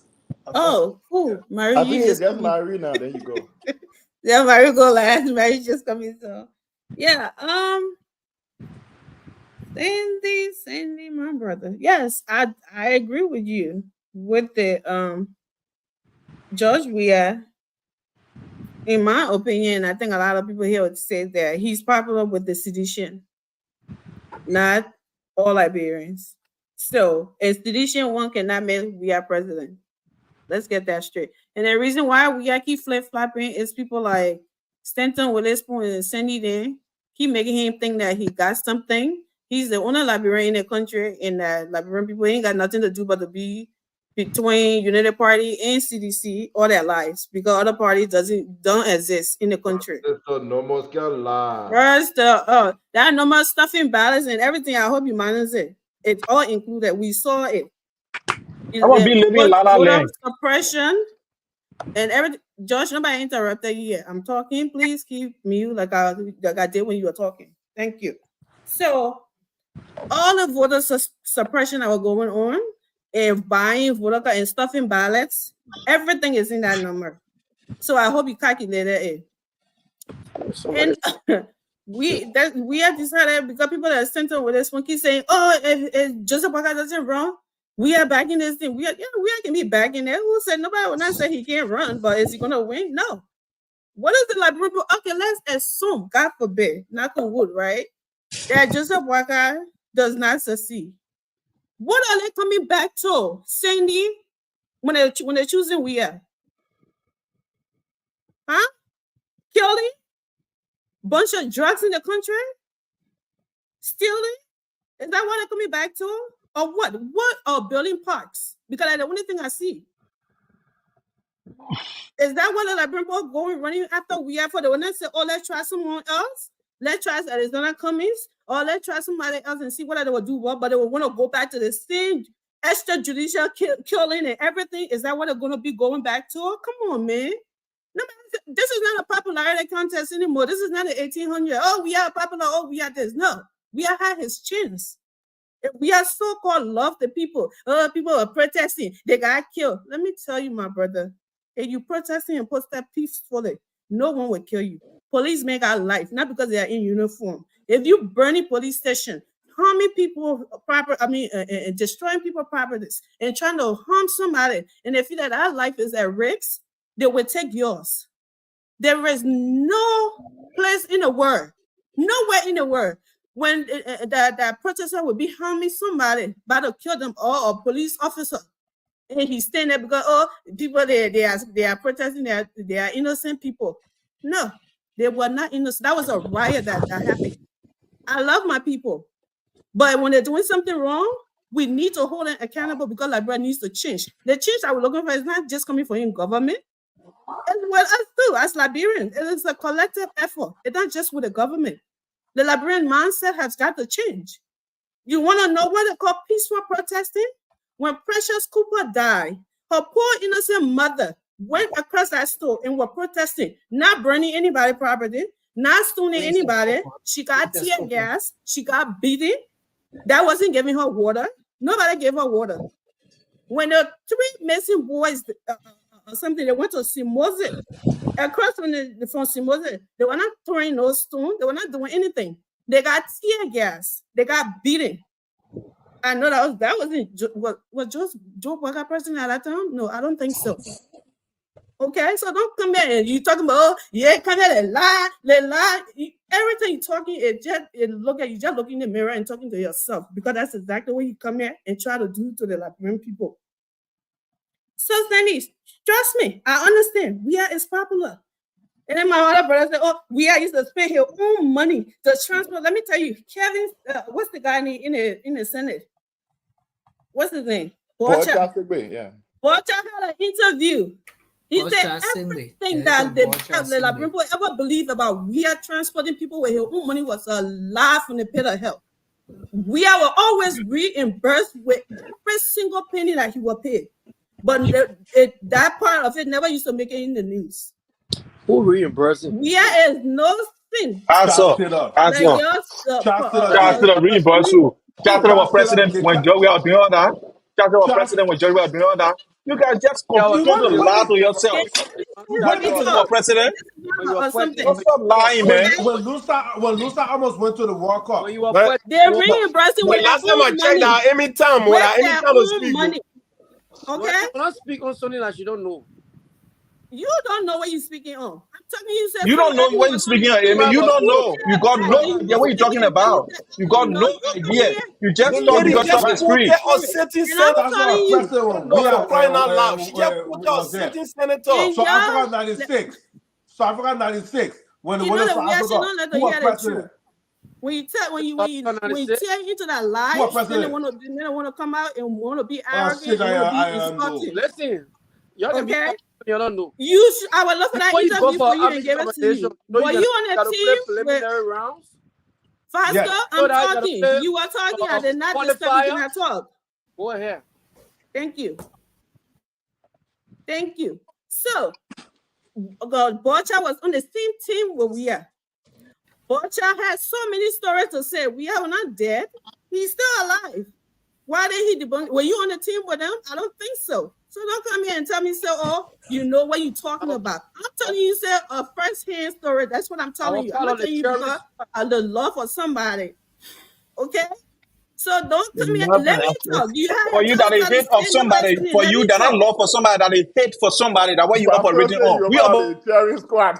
on hate. That hate you operating on. Their spiritual leader be saying into their lives and they want to be arrogant. Yeah, spiritual leader, Be yeah, we quiet and agree. let me talk. We agree. Let me tell you what I have to Operate tell on you. hate. We operate on love. I think there's a group operate on Curtis behavior. That's what you're doing. That's Vasco has been cheering come squad here for and Joey tell the for a people long the time. truth. You have the right to love who we are. You have the right to worship him. That's you. But come and tell the people the truth. Don't come in and come be misleading them, want to make this man such a. And we are so loved the Liberian people. He has 6 years to prove that. 6 years. He had a gavel in his hand. Can you let me love? I'm not putting it back right now. Exactly. He has 6 years to prove it to the Liberian people. He never did. Instead, he proved it to himself. The bank account that he lavished over the years. That's what he did. Don't come in and tell us there's something, and then you come here, we are popular. It's a popularity contest like so we don't want to develop. The people don't want their lives to be better. They don't want to, they just want popular people to just show up and just be president. That's it. No one is disputing his popularity with his reactions. But come on, don't come tell me he come back when Joe Biden said he will win. He will God for a bit. That is the life on the devil belly. Like people will never let George. He can come back and be in it. Nobody's stopping him. Yeah, you but go. He never make us be president. The Liberian people will make him president. The Liberian people will make him president. None of the reactions alone. If a citizen could be the only one that could make we are president, we have won the presidency since 2005. Okay, so let's not come here and be making this something. He can do that. He can do. Let him come back. He afraid of assets recovery or something. Especially with that's what was it? Who said I said, and that was the right thing you said. Thank you. So he can come out all he wants. He can come out. He want to come. Maybe you finish live action the way you told him. Think you want to come out and tell some more. That people will never, ever. I know my people. I trust them. They have given. We had a chance. He had a chance. God disrespect our president, Mama. Thank you, Amy. Rudolph, 20 seconds. Yeah, 20 seconds. You know. I mean, I don't know because we're all talking around, but Vasco's there. During that time, he was a cheering squad. I see. He's still a cherry squad. Malay 2002.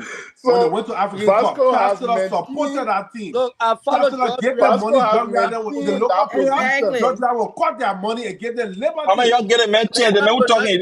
Rudolph get it flow. Rudolph get it flow. Everybody. You are picking. You're about about hate, so I can't argue with you. Vasco has maintained his position, but to Sandy's point, Emmy, I think Sandy was right? Because the thing is this. I mean, from this going election, I will have to agree with Sandy because I expected JMB to whip George Weah just how George Weah whipped him in 2017.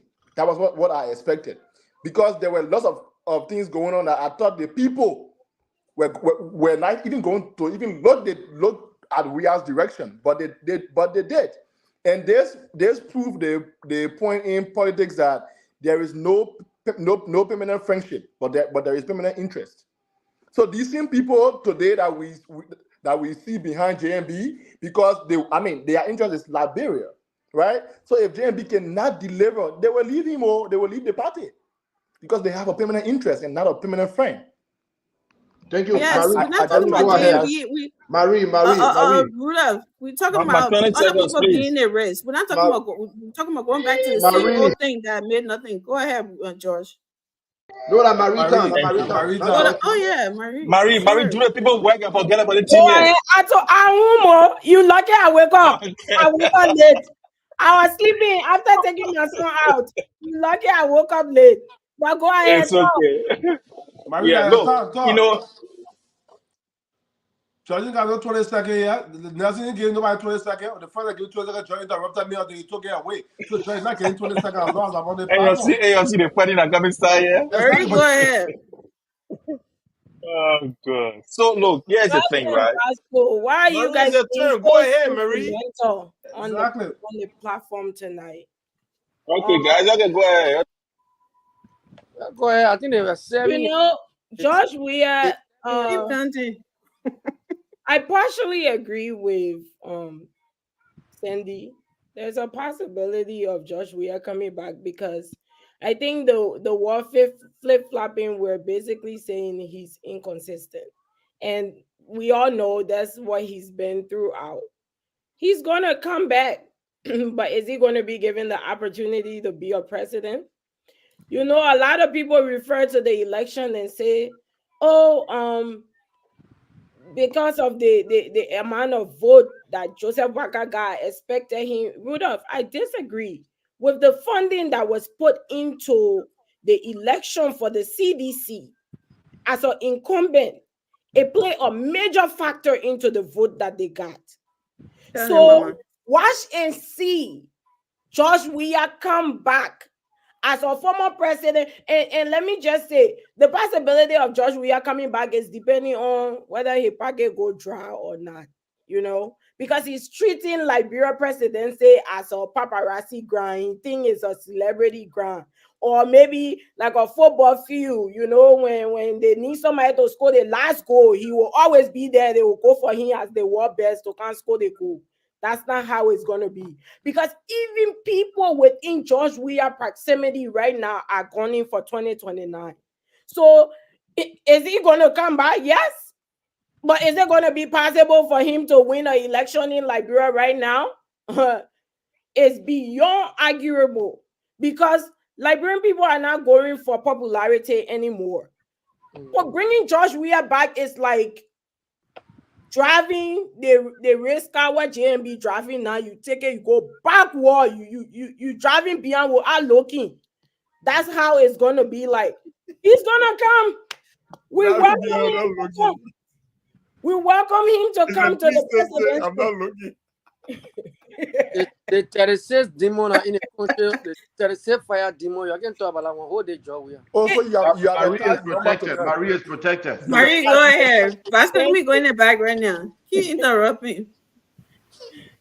You know, so we gave him you know, the opportunity to come by. Liberia is anybody's ground for presidency. You know, Vasco is saying the team that putting together. Y'all come with Sandy Man, y'all what they many Alexander Cummings. It will be hard. It will be red for y'all when y'all come. So you know, y'all just gotta be prepared. And majority of the support that Josh Weah got during his election, like the people that he had around him with Moluba Molu gone, it's very difficult. And Moluba Molu is going to take some of those people with him too. And then you have other government officials that are gunning for a better position that want to take their own place. So Josh Weah will come back, but just as a mere politician or as a candidate, he will probably get, you know, is he popular enough to get beyond 7%? Yeah, he is. But is he going to win the election? We'll see. Thank you, Mary. The way money sweet. Thanks to our two moderators. But we have to go to the lines, guys, because from where we stand, from where we But if stand. George That's it. My finger is up. My finger Let's finger. do Okay, so I will George, get it, Francis. I will get it. I will get it, Francis. guys, let's do Francis, this. you want 20 Nelson, seconds? I will get it. I will get it. I will get it. I will get it. I will get it. Rudolph just Oh got yeah, that's true. Rudolph just Let's got go his. to the Rudolph line. just got his. Rudolph just got his. Rudolph just got his. Rudolph just got his. I will get mine. Rudolph just got his. Guys, I will get it. I will get it. guys, I will get let's do it. this. I will get it. I will get it. So let's But see. guys, This is all your fault. This is all your fault. From the beginning, you allowed Rudolph just got 20 seconds. Rudolph just got his time. I will get my time. Right now, just had the power last in the Liberian, the power last in Army, guys, let's do this. Let's go to the last. Somebody get 20 seconds for that judge. I will get it. I will get it. 20 seconds. I will get it. Okay. Guys, we'll see. No, but guys, you Really? guys should stop that. Oh, You man. guys should stop that, man. No, we'll Listen, see. listen, We'll man. see. This thing is not. This show is going by rules. We said go around. When we finish the round, then you go for your 20 seconds. But you wanted to abort it. You wanted to abort it. I said, no, you can't abort it. Let's go around. We went around. We complete. And I asked you for 20 seconds. I will get my 20 seconds. I will get my 20 seconds. You guys gave the flow. And you guys gave the flow. Okay, listen, let's do this. We're gonna give Josh 20 seconds. We give Francis 20 seconds. No, that's, I don't want 20 seconds. My point here is the principle of the whole thing. You sat on this show as a moderator. That's the thing, 20 Don't seconds. interrupt Nelson, me when you give me 20 seconds. Okay, no, Nelson, you took my 20 seconds away because Josh did not want me to talk. And you're gonna say Josh will take 20 seconds, and I don't. And that's the problem. You did not understand. You did not understand, and that's the problem. You argue without understanding what you're arguing about. That's the problem. So whatever Josh does, you just let it go. It's the No, principle of the guys. whole thing. Nelson. Oh my People are getting tired god. of it. Oh my god. I think Nelson, we can need I some. say something? We need some. Nelson, I think what that's coming from is I was watching at the time. You get Francis 20 seconds to talk. When he was talking, George said that he's sitting at 20 seconds. He called him up. I think that's where Francis getting upset about. We can't keep doing this. I know that, but I'm telling you what the problem coming from. I know that. Right? But I'm just telling you what the problem. We can have everyone moderating the show at the same time. Exactly, but it's not like George was moderating the show at that time. No. George be damned that Francis was not going to get that 20 Yes, seconds. Nelson, you No, no, no. watching the show at the time. My suggestion is, guys, honestly, I really don't record that situation. What Yeah, happened, you don't Nelson? record. Did I I was explain in the what show at the happened? time. I I was was watching there. the time. I was there. You guys like 7 on this show. Nelson, Don't what stop with your counting. happened Don't was... pretend to be shame. Tell them to Yeah, so guys, we have to let it go. We have to let it go. We have to let it go and move on. We have to let it go and move on. We need to take calls from the Liberian people, the folks that have been watching this show for hours now. They need to make their input. They need to make their input. But again, we can't keep doing this. We just can't keep doing this. We can't keep doing this because at the end of the day, we do this for the people who take up their time to watch the show. All right. So I can be here, the moderator, then someone say, no, we can't do this. No, guys, if someone has the time to moderate this show, like Amy did the other day, she decides how the show goes. We can keep doing this, guys. We have our folks out there who are following the show, and this is just not okay for us. We can't keep doing this. Let's take some calls. The WhatsApp number is on the screen. And we're going to go ahead now. Please call only on WhatsApp. Call that number using WhatsApp only. Let's use only WhatsApp to make a call, to place a call to the show. In case you want to make an input, you can go ahead and do just that. Let's take our first call here. Hello, you're live. Your name and where you call from? My name is Bila Soare, and I join you from Philadelphia. And let me say good evening to your panelists and good morning to our people from back in Liberia. Thank you for staying state, but getting and also on Nelson agree. But to the issue, when when you took up George and that of Francis and Brenton Stancy, I think it's about time that people come to the platform and respect we and other people back from Liberia that are listening. But the issue about Hall and Pool is sometimes bring some level of stuff. But thank you for taking over the seas. But to the issue about Mr. Weah, I agree with some of the panelists as related to Mr. Weah not being that led to in Liberian politics. Nobody can erase that. But what are some of the factors that brought Mr. Weah to power? One, and what were some of the things people said that Mr. Weah should leave from power? Then look at those do basic things and see who Mr. Weah was back then and how he left powers. So for you the question you asked us related to whether he's flip-flop thing, Mr. Weah has always been inconsistent. Somebody said on the show, Mr. Weah did not say to the pack. That statement was made to the pack that I'm not a politician, and those are people who brought me to power. And they wanted what they wanted, and they already get it. Mr. Weah make that statement all around the place. So inconsistency has always been in Mr. Weah DNA. Thank you. So on the issues of, to conclude quickly, on the issue Yeah, of how but people understand that the CDC, you can speak to a single issue, so we take others, please, because we are serious. I'm concluding on this issue now. The people understanding about how the CDC laws regulation and that of how the vote margin was like a little bit competitive. I want us to get rid of that thing because the factor that makes the CDC to get that vote, if we come here not to miss those factors, you're gonna say the CDC does not deserve the number they have. Thank but you. State, they complain that the election was rigged and other stuff. Thank you very much. Thank you. Let who is there and bring this person in. Hello. Can we have this person on? Hello. You're live. You're just hold on a bit, sir. Let's see if we bring you on from here. Okay, go ahead. You're live. Hello? Yeah, please go ahead. You're live. Yeah, this is Hashim Famule calling from Allentown, Pennsylvania. Hashim, go ahead. Yeah. Those traditions, when you bring them on the show, they can't get out, put a chance to talk. John, because George is so arrogant. But institutions are Liberian too? They are Liberian, but they are so arrogant. This is why they don't want the election. Because they are so arrogant, they don't know how to discuss issues. That's what I want to say. Thank you, Hashim. Thank you for your contribution. Let's go ahead and take another person here. Let's bring in this person. Hello, you're live. Your name and where you call from. Hello, can you hear me? Are you here? Okay, so we lost this person here on the line. You can call the WhatsApp number there on the screen and you'll be live. Let's bring this person on. Hello, you are live. Let's hear you. Okay, thank you very much. Before I go into what I want to say, I want to advise you people.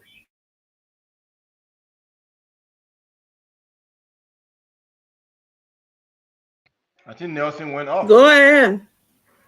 Nelson went off. Hello? Yeah, I'm here. Yeah, hello, go ahead.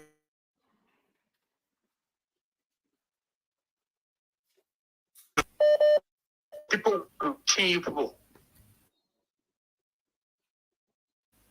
So people to Nelson, is that your phone? Or He not making. He just not making.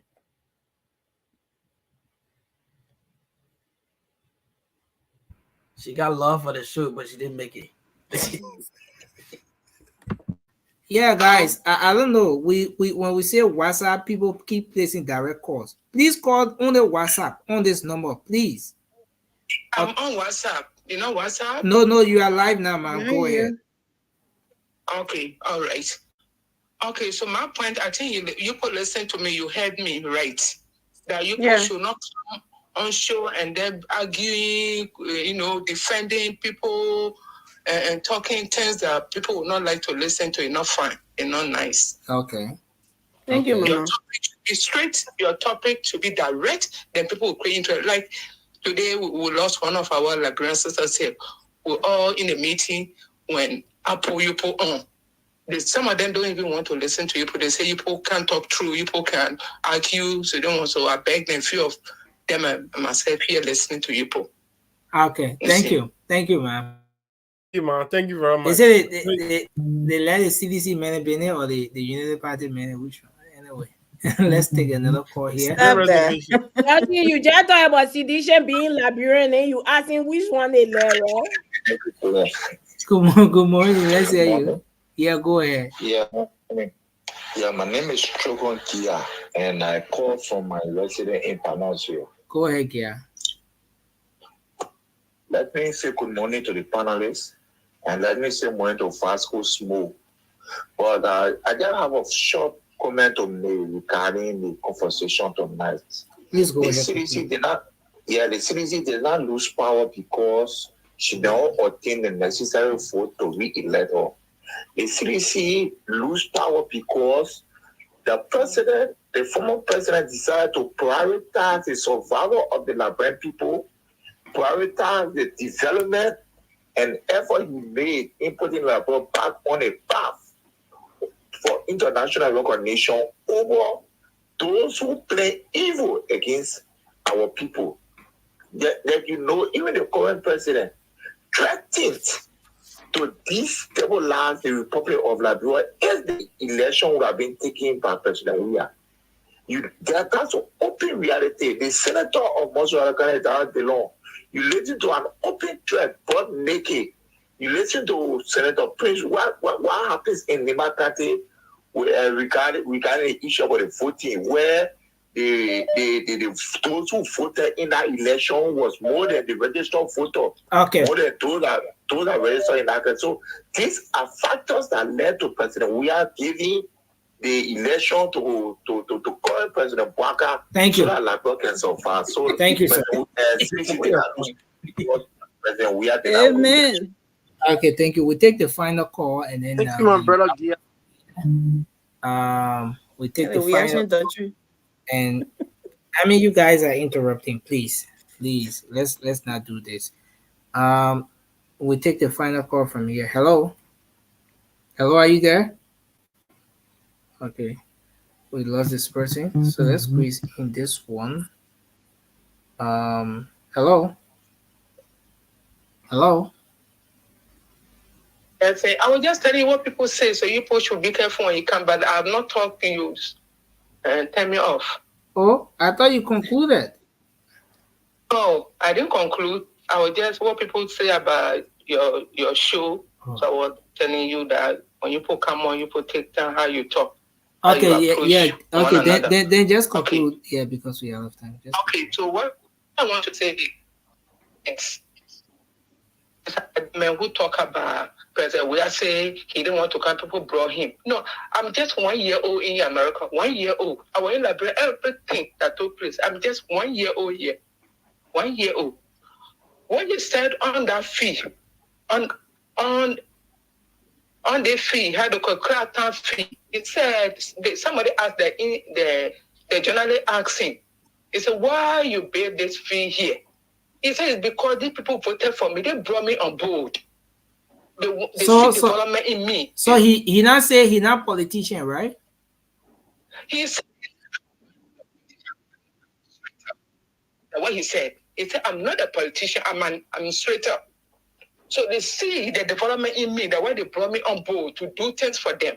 Okay. I'm not a politician. I'm an okay. administrator. We just got the video. We just got the video. Okay. We come and play the Thank video you. now. We just got the video. Yeah, we'll come and play the video. Yeah, let me end now. So that what he said. Okay. He said, "I'm an administrator. I'm not a politician, but they people see the development that in me, the way they brought me on board, they voted for me. So I have to get back to them. They have to get back to them that were doing this." Okay, man. Thank you. I'm sorry we have to let you go because we out of time. Actually, my system. Yeah, I know the 3 days pre-call. The 3 days pre-call was not President Weah. I was there. We even went to Lone Star office to ask them. They say LRA added more tax. Okay. The previous tax they paying. Thank you, man. I'm sorry we out of time. I'm sorry we They were not president. We want that money to put in his pocket. Okay. No. Thank you, man. Thank you. I'm sorry we out of time. We That have to wasn't let for our discussion. because my system here is terribly going off, and I don't want it to go off to have us experience similar thing we had the other day. But this is the video that a lot of folks are talking about. And like I said, I'm not, it's sad to say that I'm not a politician. I was brought on board by these people, and the people brought me because they wanted something. You understand? So what we're doing now, the Liberian people just got to take care of it. You know? What? Why in that video the man said? Exactly what Abdullah said. No, right? President. I mean, Exactly what he said. Look, though, there's another video with Samuel Twe, Nathaniel McGee, and this guy Akara Gray, right? You apologize to They're talking about how they were able to convince President George Manuel Weah to make him a politician. No, but guys, we have to go. We have to go. I want to say thanks to everyone here tonight for being here. But say you're denying it. I want to say thanks to everyone for being here tonight.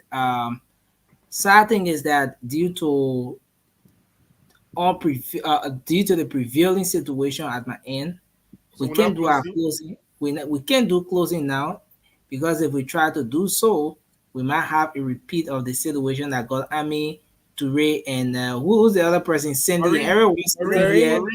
Marie. So Marie. Yeah, Marie. Everyone. So I want to say thanks to everyone, guys. We look forward to a great show tomorrow, and we'll be here to do our closing and all of that. We will do a whole lot here once we come back. But sadly, we can't do our closing now because of the situation I am. I have to shut down, else we'll be left in the sky. Due to unforeseen circumstances, Nelson cannot allow the close. I'm going to do my closing. Nelson cannot make love for the show. You're not going to good job. We're going to our closing because Vasco can lie with a full chest. You're ready to lie with a full chest. Yes. Okay, Because guys. apologize. Thanks a lot to He just might everyone. the video name telling all to apologize to Joe. We are in Thanks a lot to everyone. Have a good night, guys. We appreciate it. Thank you very much. Yes, sir.